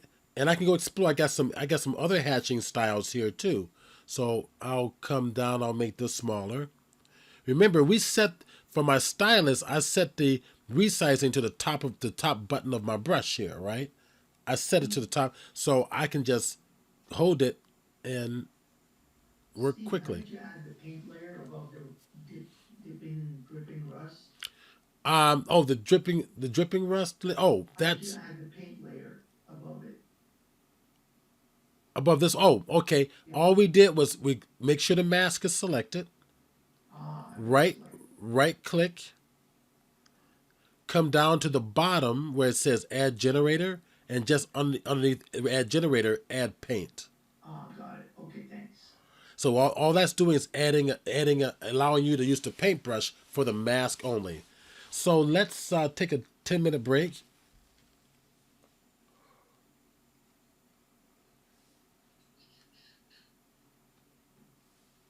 I'm gonna find the. I'm gonna pause to record. Cool. There we go. All right. So I want to kind of like make you aware of something. So far, what Painter has been doing is it's been using your UV map that you created in Blender for all of its surfacing. In terms of where it's going to be laying out textures. You guys in Blender was strategically laying out your UV maps in such a way so that your seams are in locations that's not going to be visually distracting when it's on camera. That makes sense? Yes. All right. But Blender has a technique that allows you to do better. If for some reason you have problems with your seams, no matter how hard you try, Blender has another approach. It's called triplanar mapping. So if I decide, let's go to paint properties here. If I decide to take this texture, I'm going to put it right on top of the barrel, and I can play around with the tiling and make it, smaller, and maybe some of that paint that we're putting on here is going to be broken up like this, and then we're going to add a generator to a mask to to break this up. But let's make it larger just for educational purposes. I'm going to go right about there. This Can you use these materials, Steve, to like basically create like a roughness texture? Because like sometimes when material rusts, it kind of lifts and it kind of flakes off a little bit depending on the material. But I'm just looking at this cracked earth that you have here. Maybe I don't want the color, but I want the roughness and the texture. well, if you don't, that's a good point. If you don't want the color, you can turn off the color here. But the roughness and the texture and the bump is all still there. You can see it more on the left-hand side. Yeah, it's hard to see it because of the all the texture that's in there. But Pretty cool. right, you can turn that off, or you can go to your color channel, put your color channel on a separate layer, and then add a generator to a mask there to break it up. Right. Steve, would it be more obvious if you showed him, like, if you typed C and showed him, like, the channels individually? Because Yeah. when you look at the channels individually, it is a lot like Photoshop. Like, it's just that each channel represents a whole different stack of layered pieces. So, like, the base color channel would represent a stack of all the color that's coming from all the bottom layers. And, oh yeah, roughness would be a stack of all the roughness that's been applied up to that point.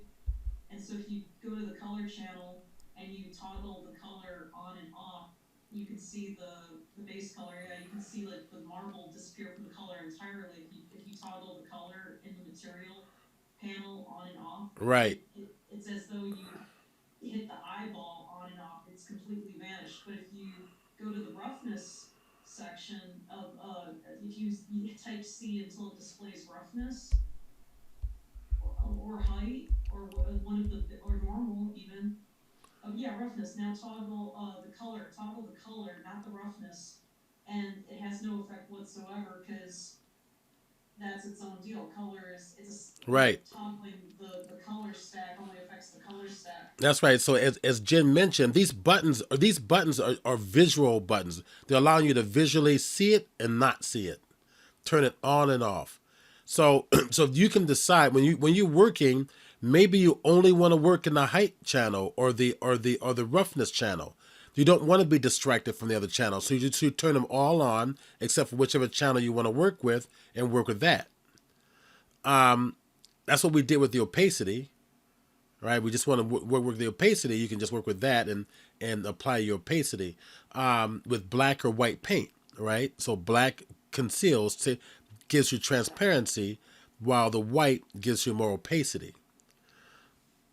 Hit the M key on the keyboard to go back to materials. Now, if you look, this is going to be a fill layer, and if you look at the very top of your properties for the fill layer, we're working in a UV projection. That's the standard UV projection that we establish inside of Blender. But there are other projections. If we drop it down, we have a variety of projections here: spherical, cylindrical, warp. If you go to triplanar, Blender does a better job in applying your textures. So it's using several different angles to apply textures. Is this substance version of cubic mapping? No, it's triplanar. It's three planes. I think it is the same as cubic map. It's the same. Yeah, yeah. I guess that will be accurate. I would say yes to that. Is there any way to paint on the maps themselves? Like if you don't like the normal map or the curvature map, to actually modify it with a brush? Yeah, I mean, well, the only way you can do that is if you use a standard paint layer. So this is a fill layer. So far, what we've been working with is a fill layer. If you want a standard paint layer, right up here at the top, add layer, click it. You can paint in there, so you can take your brush and paint to your heart's content. Right, but see the edges of the wheelbarrow, the normal and the curvature map are kind of long there. You're getting these stretches and all that. Yeah, that's because it was the way I probably I said, hold on a minute. Let me see if that's true before I make that statement. Let me go back to this layer here. It's a triplanar. Let me go back to the standard UV projection. So it's changing. It's the projection that I chose. If I kept with the blender with the way I did it in Blender, it looks okay. If I go with triplanar, let's try another one. Let's try a planar projection. I don't think it has anything to do with that. If you look at the world space normal, it's screwed up. Okay, what do you mean? I can share my screen. Yeah, go for it.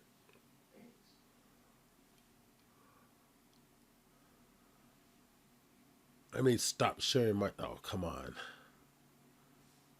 There we go. Get this out of the way. Stop sharing my screen. Okay.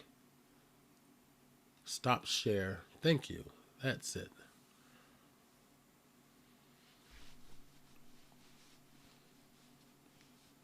I think you can manually paint a height map, Zari, which is black and white like a bump map.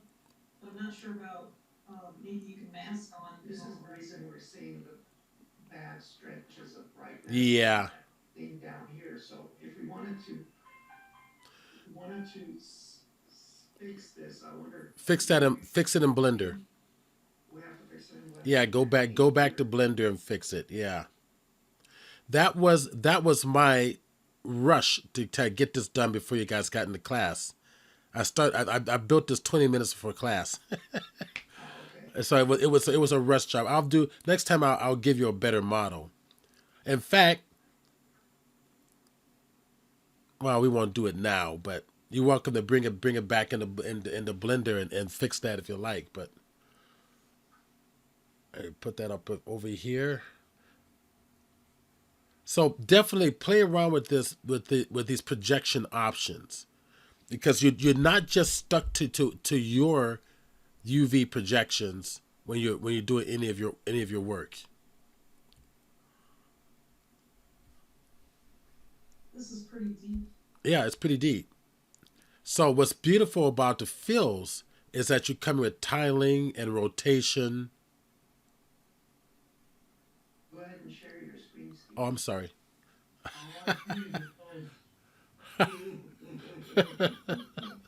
There you go.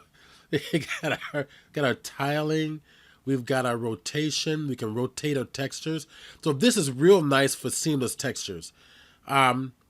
Now, what if you want to use your own images, right? Real quick, Steve. Before Yeah. we do anything else, where it says tiling, I presume that that lock is for tiling your X and your Y. That's right. That's right. It's X and Y. Right. So if you uncheck the lock, you can adjust each accordingly, differently, right? See, now you can distort it in each individual direction. Okay. That's what I thought. The lock keeps the proportions, Got it. maintains your proportions. Offset. Okay, so let's I want to use one of my own images in here. And let me just pause recording for a second. All right, I'm going to use the wheelbarrow image, and all you're going to do is grab the image from wherever it is in your hard drive with Explorer or Finder, or Mac or PC, and drag it right over here inside the libraries option. All right, now when it's done, it's going to ask you some questions. Number one is you need to define it. We're going to define it, click define, and we can call it an alpha, an environment, or a texture. We're going to do texture now. The next one we're going to do is we're going to make our own brushes by creating an alpha. So if I click texture, okay, now it knows it's going to be a texture. It's going to fit in here somewhere. So now, where do you want to import this to? So I hit the drop down list, and it's going to ask you, do you want this only for your current session? Do you want it for your PBR metallic roughness alpha blend materials forever? Or a library to your assets? So I'll go ahead and I'm just going to say current session and import it. All right. So it just imported it in, and there it is right there. Okay. So if I drag and drop it, I want this as a base color, and there it is.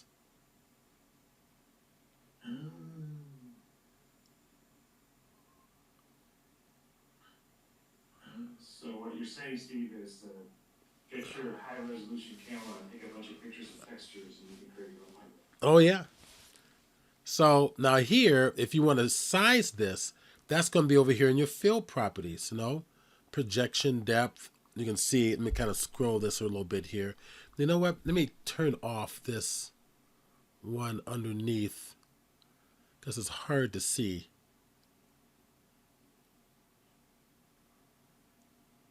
Let's turn off that one. I'll leave it on. Okay. Here, your tiling, your rotation, it gets better.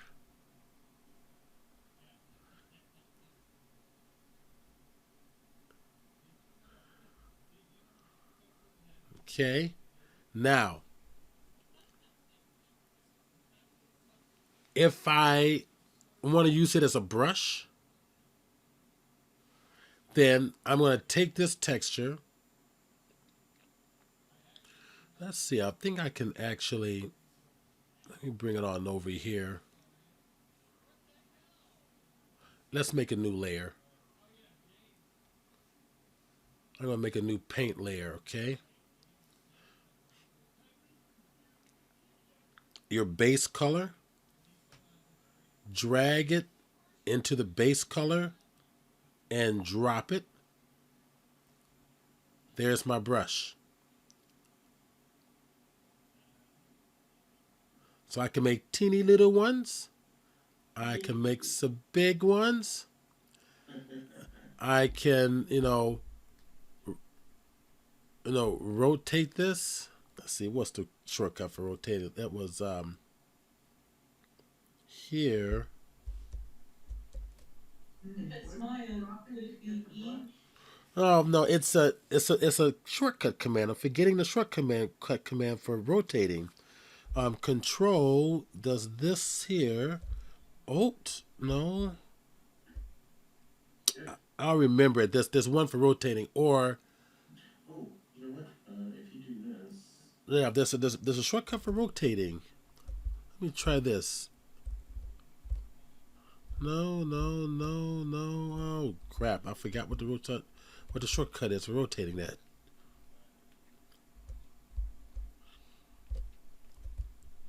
I'll remember later. But now you can paint on your objects.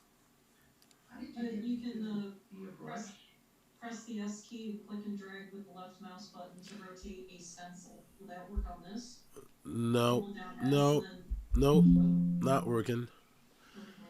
then, I know what it is. I forgot it. I used to use it all the time. Gosh, I hate when I do that. Okay, so So be aware if you want to use your images. Now you want to use your images as a, I think if we do a fill layer, let's go ahead and turn this one off. I'm going to delete it and take that one. I'm going to just delete it, make a new fill layer. Now I'm going to make a new fill layer. So come up here, hit that button. There's a fill. Now I can come over here. There's my base color, right? So go get my image, drag it into the base color, release. Come on. Why are you not rotating? My mouse is frozen up.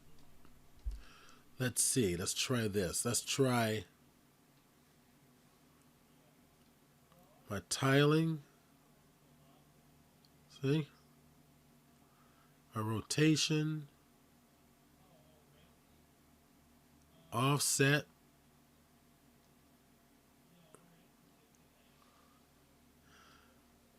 Bilinear, sharp, nearest. You can play with that a little bit as well. The UV wrap could be none. We had repeat horizontally, repeat vertically, or just repeat in general. Vertical and horizontal. So you want to bring in images.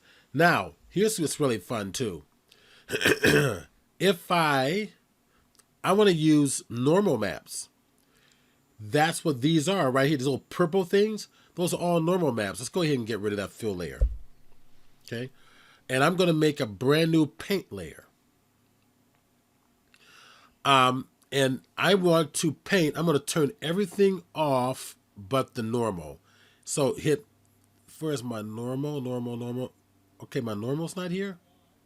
There it is right there. Alt, click on normal. It turns everything else off. We're just going to look at my brush becomes purple, the same color as my normal maps. Now, we could take the normal map and just drag it and then tell it, I want this to be a normal. See? It does the same thing as we did with the image. Then you can come over here to your tiling options. If you want, so basically it's tiling the map. Let me get in closer. For some reason my system stopped. Yeah, some reason it stopped. I can't zoom in.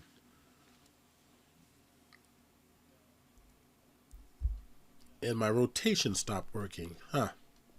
All right. So it's what's happening is it's tiling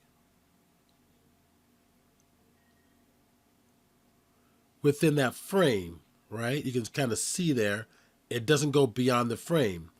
Well, if we come down to the bottom, I think it's scale.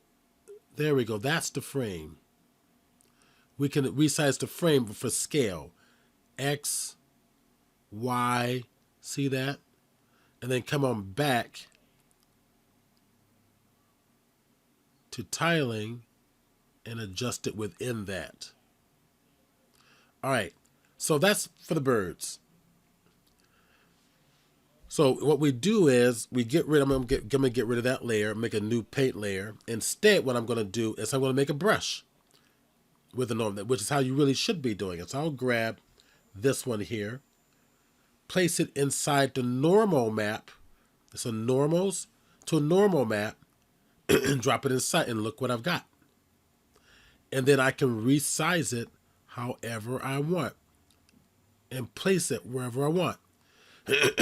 So if I come over here and tap, all right, it should have worked. Oh, all right, let's see what's happening here. I see instructions in the lower left-hand corner sometimes. Maybe it's when you click. Oh, that's weird. It should work. I've been playing with this forever. Oh, it is working. It's really, really subtle. It's hard to see. All right, let me go ahead and I tell you what. Let's delete all these layers up here. Okay. Let's go to normal. All right, let's grab another one. Let's grab this one in the normal. Oh, you know what I did wrong? I want a paint layer. So just a regular paint layer. There's my normal map there. There it is there. If we there it is, see? I You know apologize. why it's a different style? It is, let's see, it's probably my brush. So if I go to my brush properties, my brush flow, pressure sensitivity, the size is lower, so we go a little higher. And the stroke is, let me turn this off. So this is the flow, this is the stroke flow. Let me turn that off, see what happens. There it is. It was the brushing. I had it set so that the pressure sensitivity affects the size of the brush. Okay, yeah, that would do it. And there you go. So you can adjust these sizes. Boom, boom. Now this is a paint layer, right? This is a paint layer, yeah. So you What if I wanted to make it into a texture? make a new layer and make the texture as a new layer. So if I want a texture, let's see if I come back over here, clear that search. I did see normal maps in the texture section. Yeah, and the one I have now is it's mixing them all together. Pile normal textures. Yeah, let me just grab one of these and drop it on in. See? It honors it. They fit on top of one another, but it honors what the layer beneath it. If I turn off the layer beneath it, on and off. So if you're doing CG work where all that extra detail for the sides of your battleships or something, there's not going to be real geometry, it's just going to be normal maps, this will be really handy.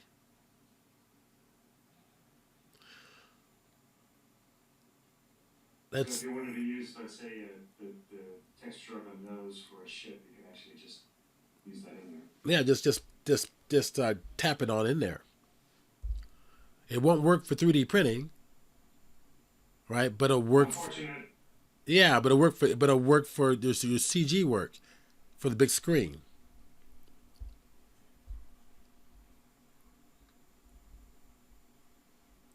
And I can drag and drop any. Let's see. Let's go grab one of those. Let's get out of here. Go back down to here. Let's go drag that on in. See?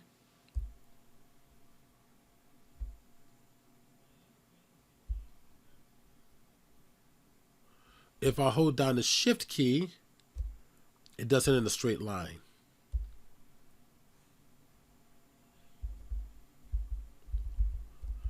If I, let's see what's my spacing, stroke spacing, increase the spacing,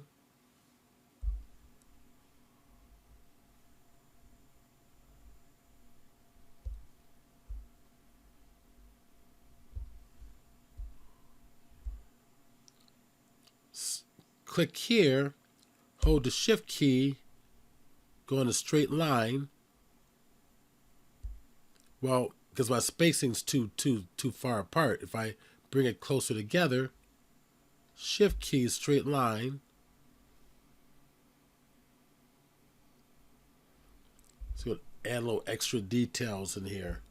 Here. So yes, you can paint with your normals as well. Delete that layer. See? That layer only dealt with your normal mapping. Add a new paint layer. Grab something else like say for example, I want to grab, I should have, yeah, this should work. Let's grab this one. Is that the normal maps? Yeah. Normal maps right there. Click that on in there. Let's make it larger.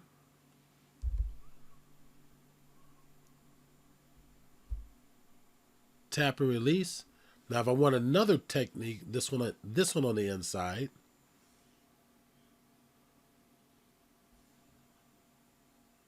I got to figure out how to rotate that brush. You can rotate the stencil like Jen said.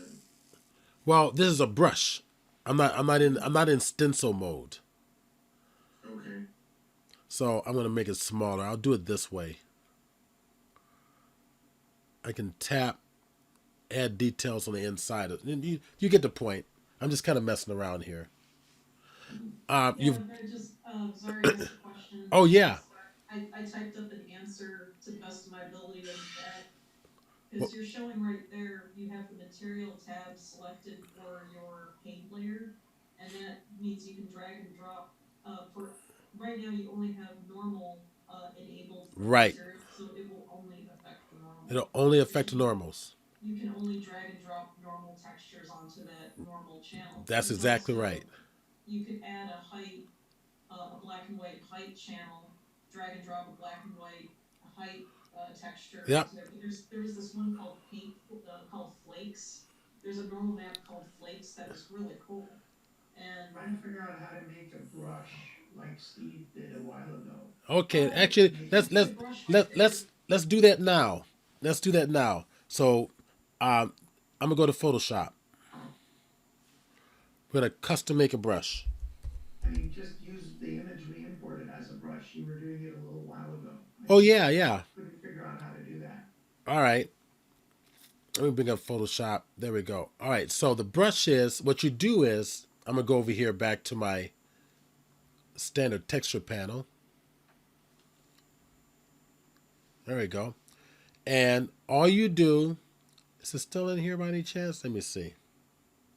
All you do is, let me go to my image. I'll use a different image.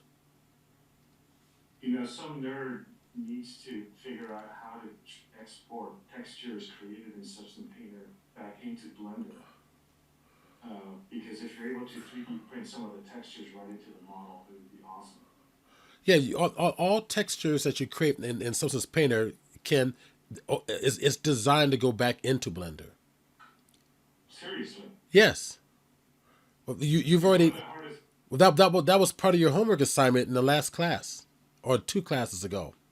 Well, yeah, but it was, the model went from Blender to Substance Painter, where we added texture to it. No, Bring it back. all Substance Painter does is it takes your model, applies the texture, then your job as an artist is to take the texture and bring it back into Blender and put it back in your model, and it does that for you.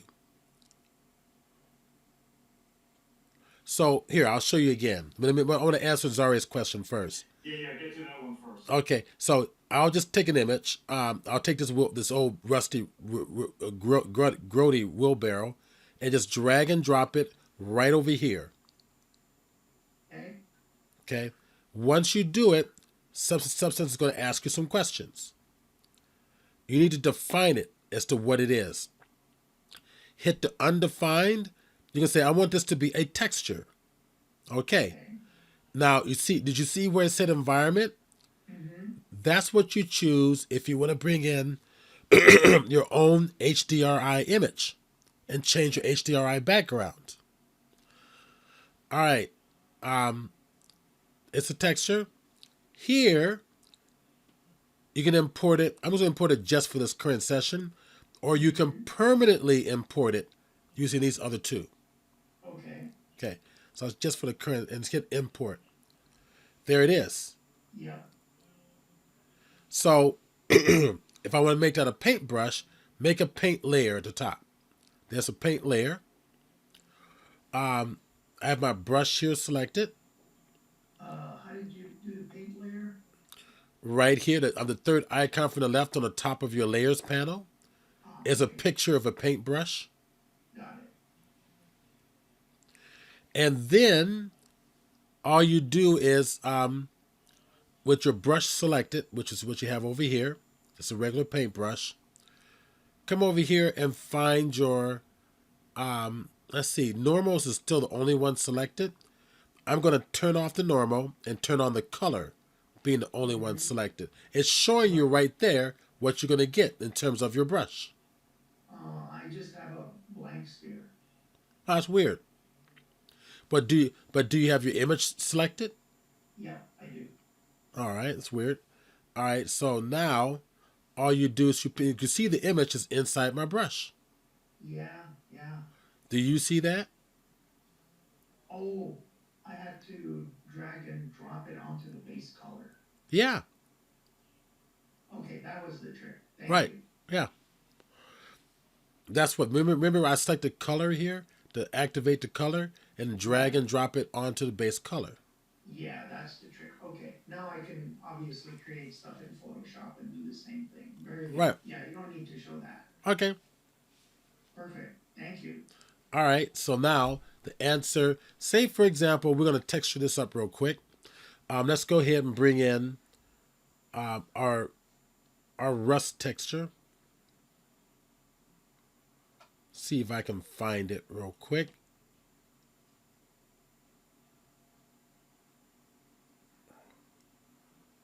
So I got them all. There we go. That's good. Rust fine. That's my rust.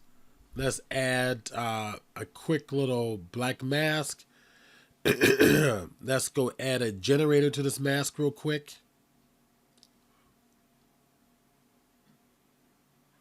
There we go. Add a little spreading rust. All right.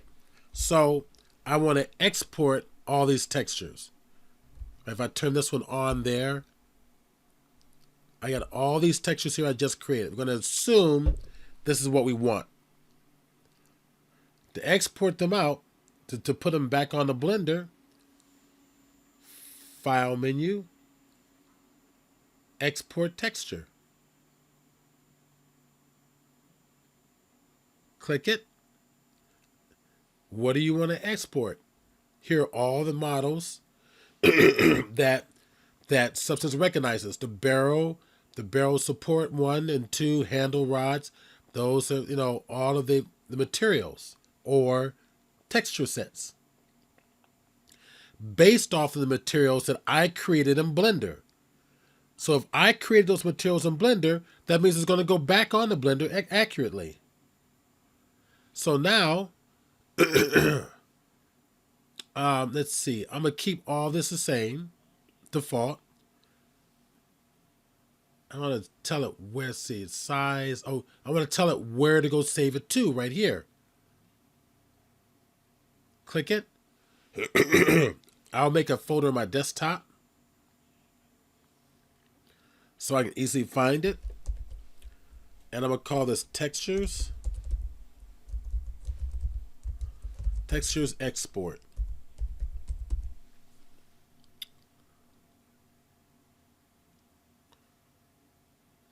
Select the folder. Export. See? Going through all of them. All done. Save the settings. Let's go take a look at it. Let me go get...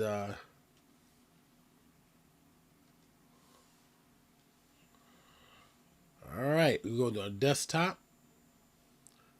Textures Export. We're going to go take a look for it. Right there.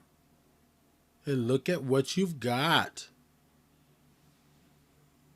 View, extra large. You got your normal maps. You got your specular maps. You've got everything you need to bring it and put it back on into Blender.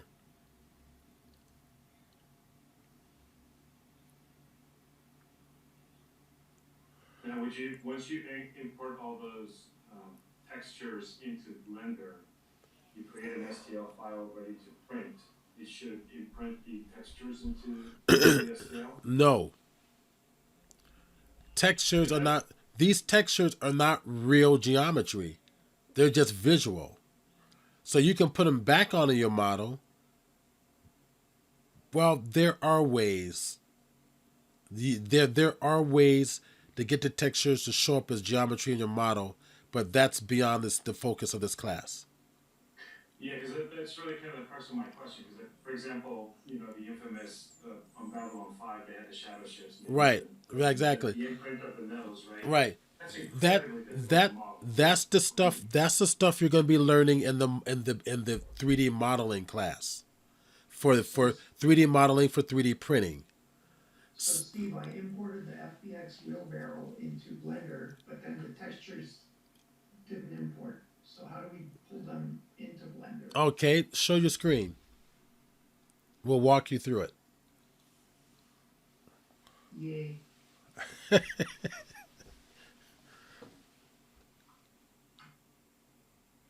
Jennifer sent another message. Oh, Okay, cool. All right, so go to your shading tab at the top. Shading. That's it. All right, cool. Okay, so click on the barrel. Hit your home. Okay, there are your nodes. Okay, zoom down the nodes a little bit so we can see them. Okay, do you know where you put your textures? yes, sir. All right, okay, so click on that middle principle. Right, control, command, Control T. control shift T. Go find the folder.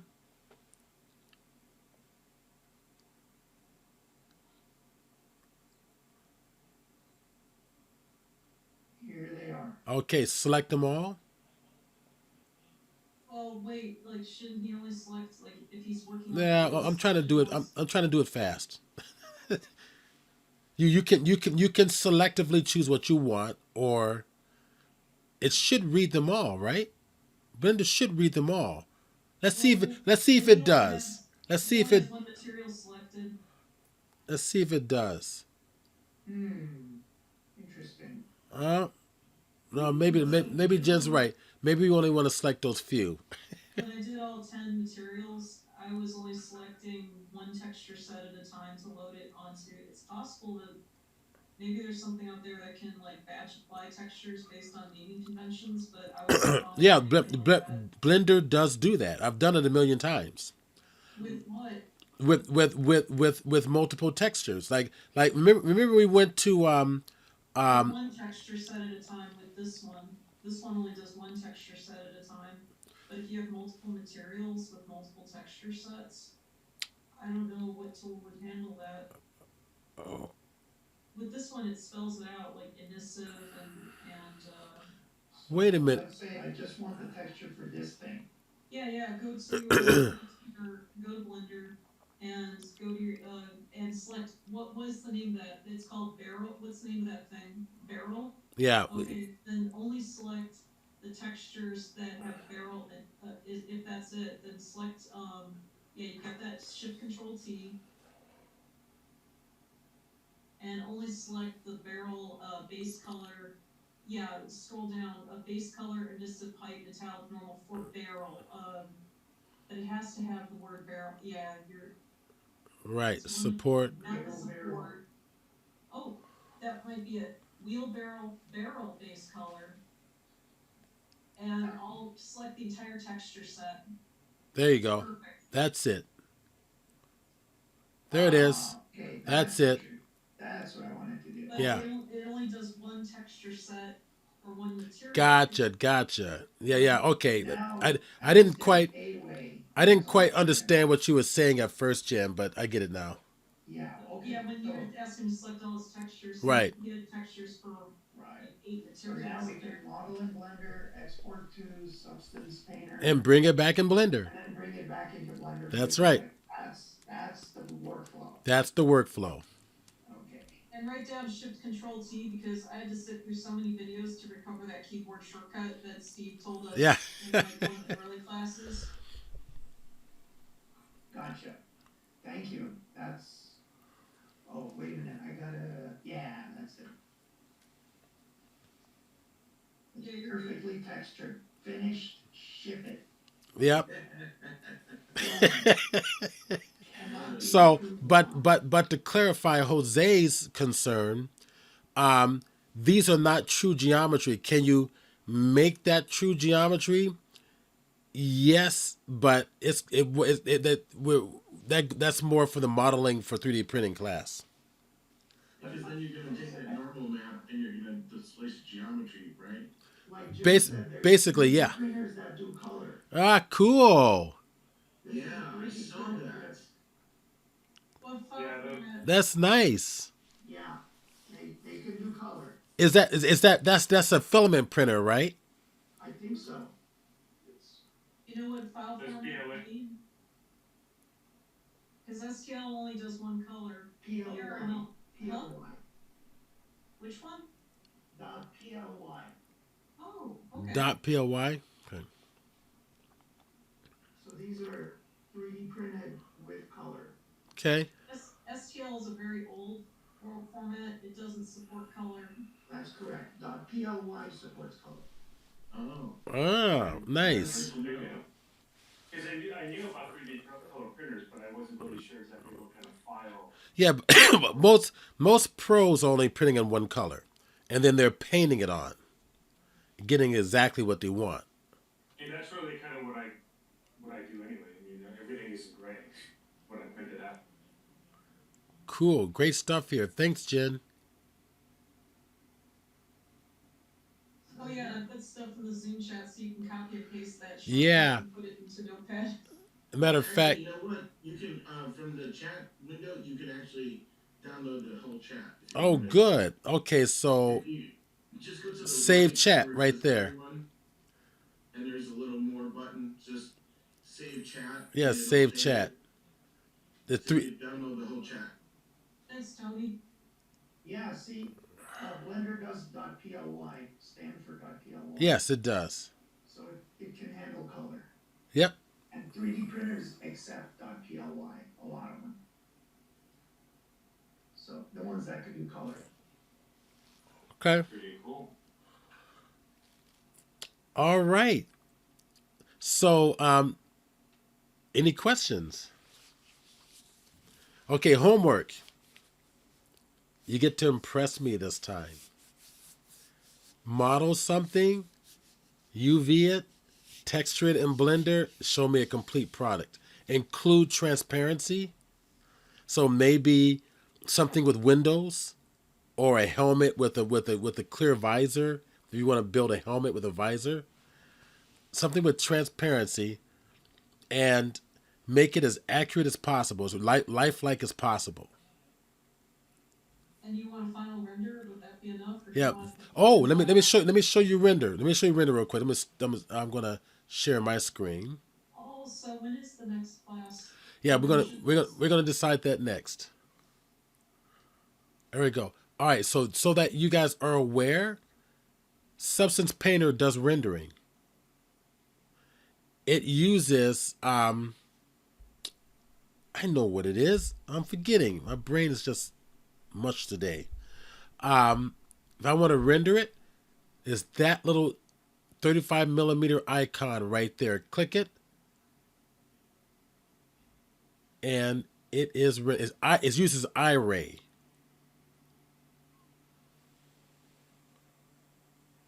That's your render, and you can continue to manipulate it around. Funny that it uses iRay, isn't it? Yeah.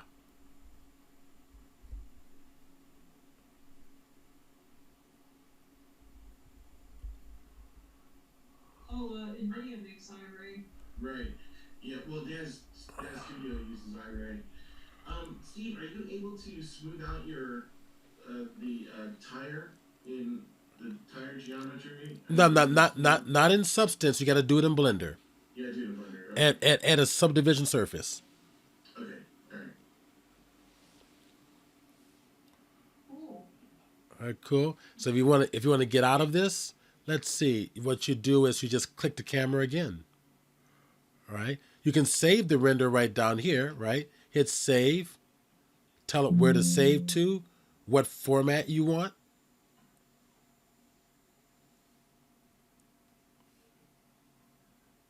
I'm going to cancel it for now. So you can do that.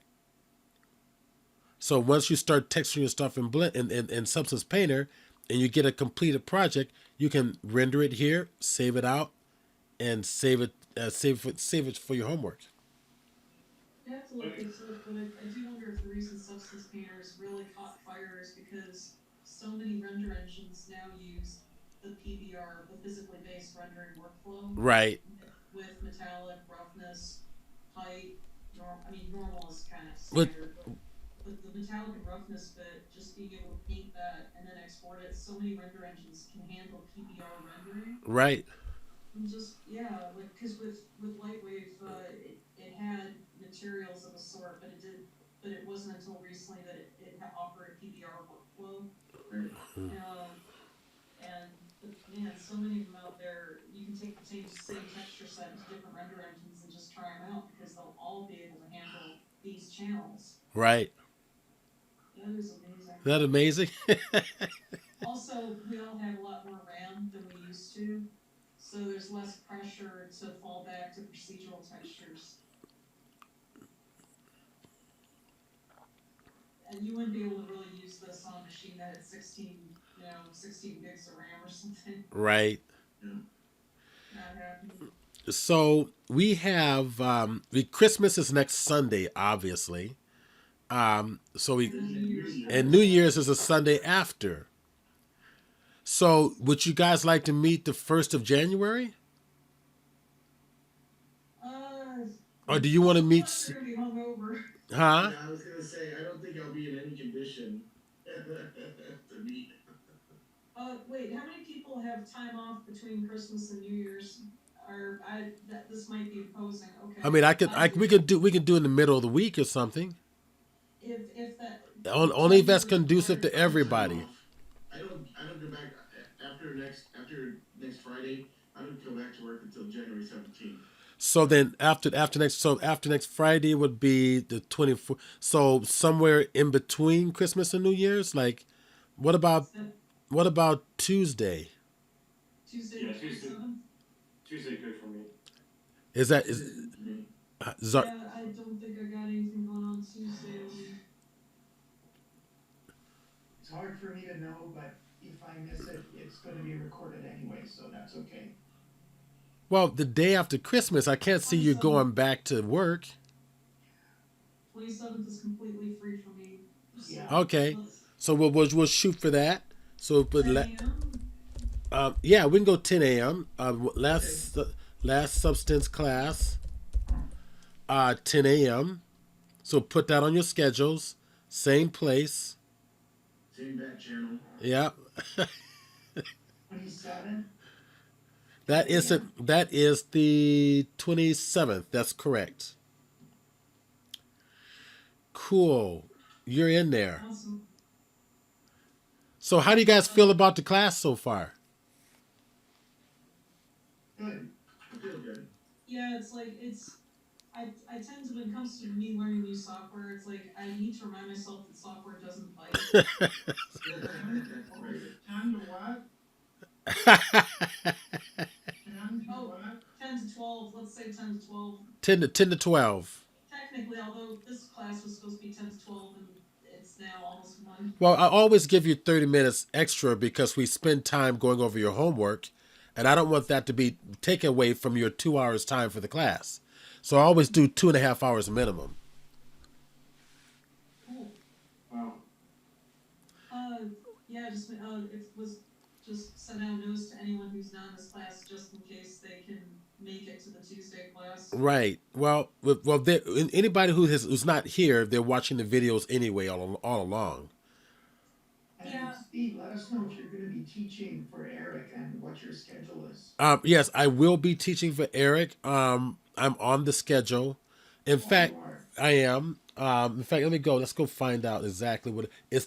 I'm doing the Blender classes. Yeah, let's go find out real quick. We'll go look together here.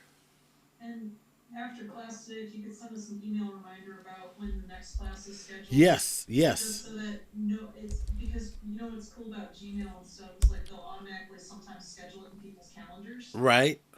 So this way you won't have people go, oh my god, I forgot. Okay, absolutely, I will, and I'll send reminders, email reminders anyway.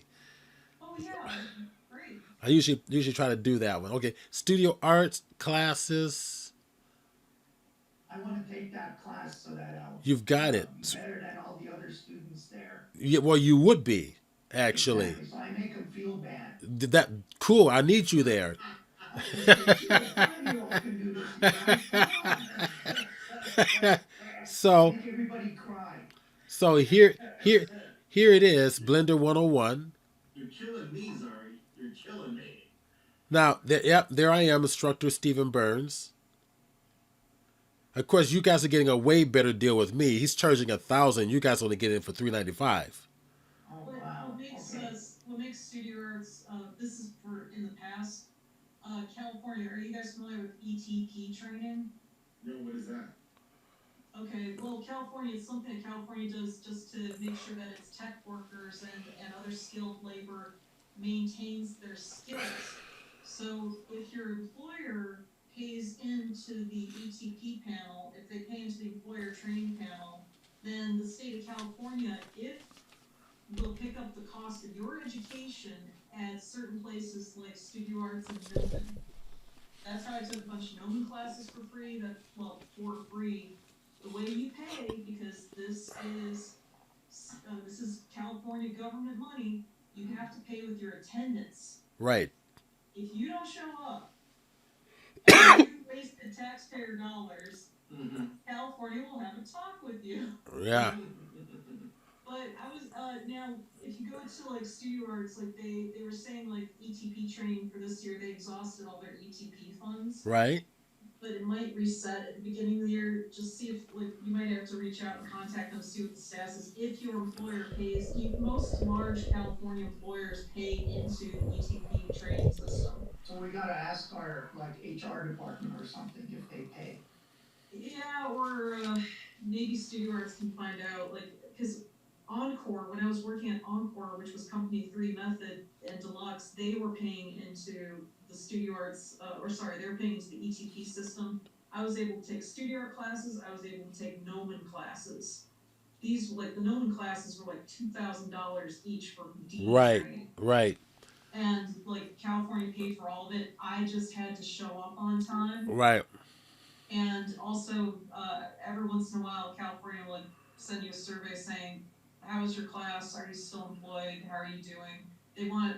This is about California trying to keep, because like so much California has a tech industry, and it's all about keeping everyone's skills up at highest level. So that's what the ETP thing is about. Because I'm pretty sure my HR will not pay for this. it depends on how big your employer is. Like I worked at Wow. so many boutiques that just didn't pay into the system. Right. Oh, I'm not in the graphic arts field at all. I'm in public administration, so I'm So- pretty sure they're gonna say no. So Actually, Steve, yeah. if you click on funding for Studio Arts, they Okay. might have they do have a warning on the page that 2022 all the ETP training is gone. Let's see. Grant, scholarship, or skills mastery. Try let's see if I can find the list of. Maybe grants. No, it's let's see, Studio Arts. Let me try the. Scholarship. They might have taken their ETP page down just because of the. They might have taken it down because of the. Like they ran out of the ETP money this year. Okay. There's like a limit to how much Oh. can be handed out here and there. So I've got a question. I've had several suggestions. I'm already doing it the 3D printing, which is going to be going to a lot more intermediate to advanced techniques and modeling techniques, which I find critical.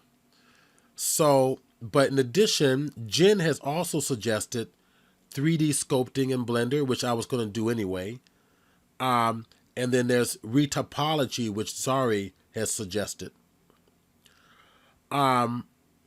Which one of those should I do first? And also The ones Zari said. what is I was Zari? gonna say, like I might, because there's a lot of stuff, like my schedule is really busy in January. I might not be able to take the 3D printing class, but I want to hop back on the wagon. So whatever Zari Okay. is, wherever Zari and So Tony are the going to be, I'd like to take retopology, their class. because retopology is really really important, especially. If the 3D modeling class is for intermediate to advanced, then I You still need you to up you my you you Blender skills. you. So I think probably pushing that off is fine with me. No, I wouldn't push it off. Don't do it. You're not take the class. I'm not gonna leave you behind.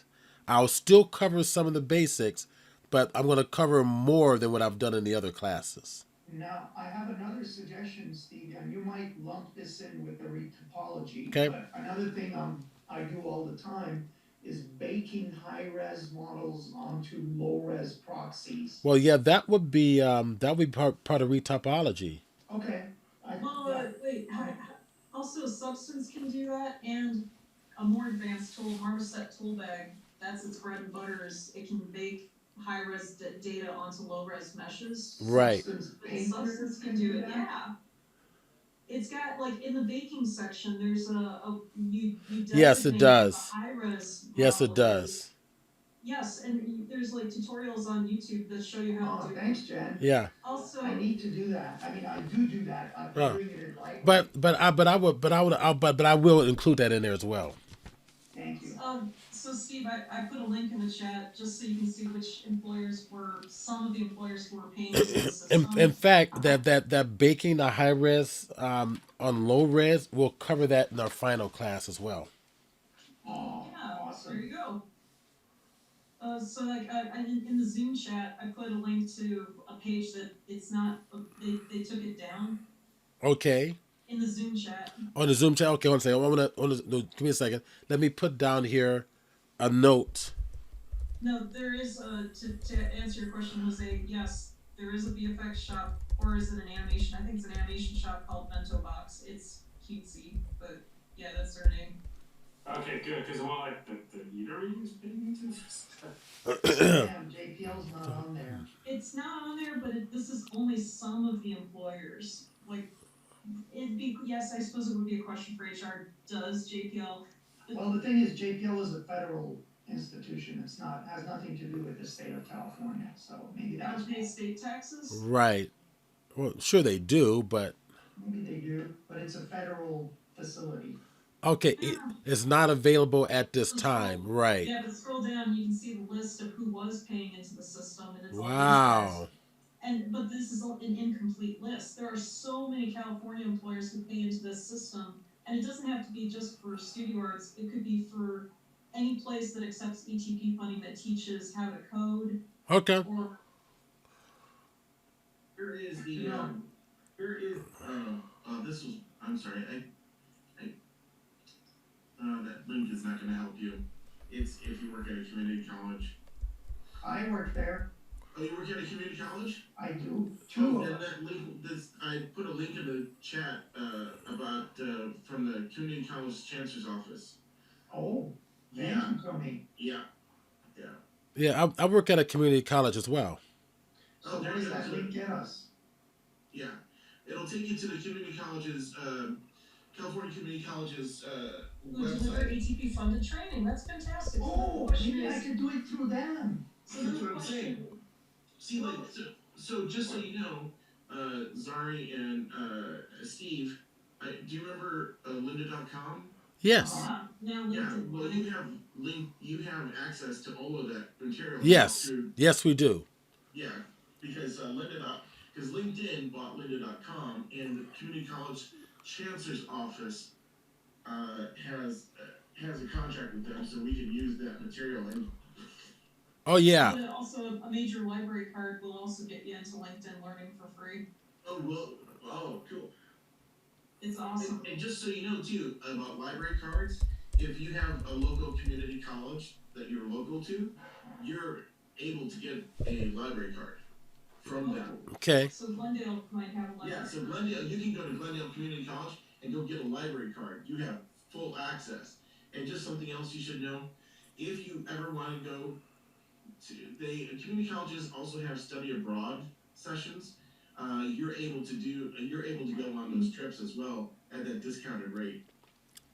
So this means that I can take ETP paid classes at Glendale Community College. The question mark is, as an employer, do they also pay into the ETP system so that their employees can take ETP funded classes? Yeah, I That's just the found an email from Tony's link to the representative of ETP at GCC. So I'm emailing her right now to ask Now, the other thing too is if I can do that. now, Steve, I don't know about you, but well, Zari, are you? Because Steve, you're adjunct. Steve, are you a classified employee or are you adjunct instructor? Adjunct. Oh, okay. I'm not sure about adjunct. Well, my college gives me, if I'm teaching 2 classes, my college gives me $1,400 to apply to anything. Oh, okay. So Good. if I want to go to Adjunct- who's Oh, who, you're adjunct. Yeah, Okay. an adjunct to Sac State or to the CSU system. yeah. Yeah, Well then so it may be possible that well, I don't know. Every district is different. Well, so the thing is, I don't. Yeah, so I don't know either. I know as a classified, as a permanent employee of the college, not an adjunct instructor, not a full time instructor. They have, so like that studio arts class that Steve's teaching for $1,000, they'll pay for half of that, and then I have to pay for the other half, or my department has to pay for the other half. So I can get free training, that way. And I Right. don't know about ETP because I never heard of it until now. So that'll be interesting because I have a young coworker, just newly into the system that needs training, and this would help out Right. her for sure. So Okay. I'd like to give her whatever opportunities that we can, to succeed. ETP is meant to help California stay competitive as a business place, because if you have a bunch of well-educated, Mhm. workers, that benefits the businesses, because we all got to keep up with our skills. Yeah, not only that, but it helps to put money into the coffers for taxes and everything else. So You gotta have nunchuck skills. yeah, you do. That's why we're going. That's why we're taking classes with Steve. I think you should say that should be Bruce Lee skills. It's funny So- that you're having this discussion because this is the type of stuff that I cover in my class.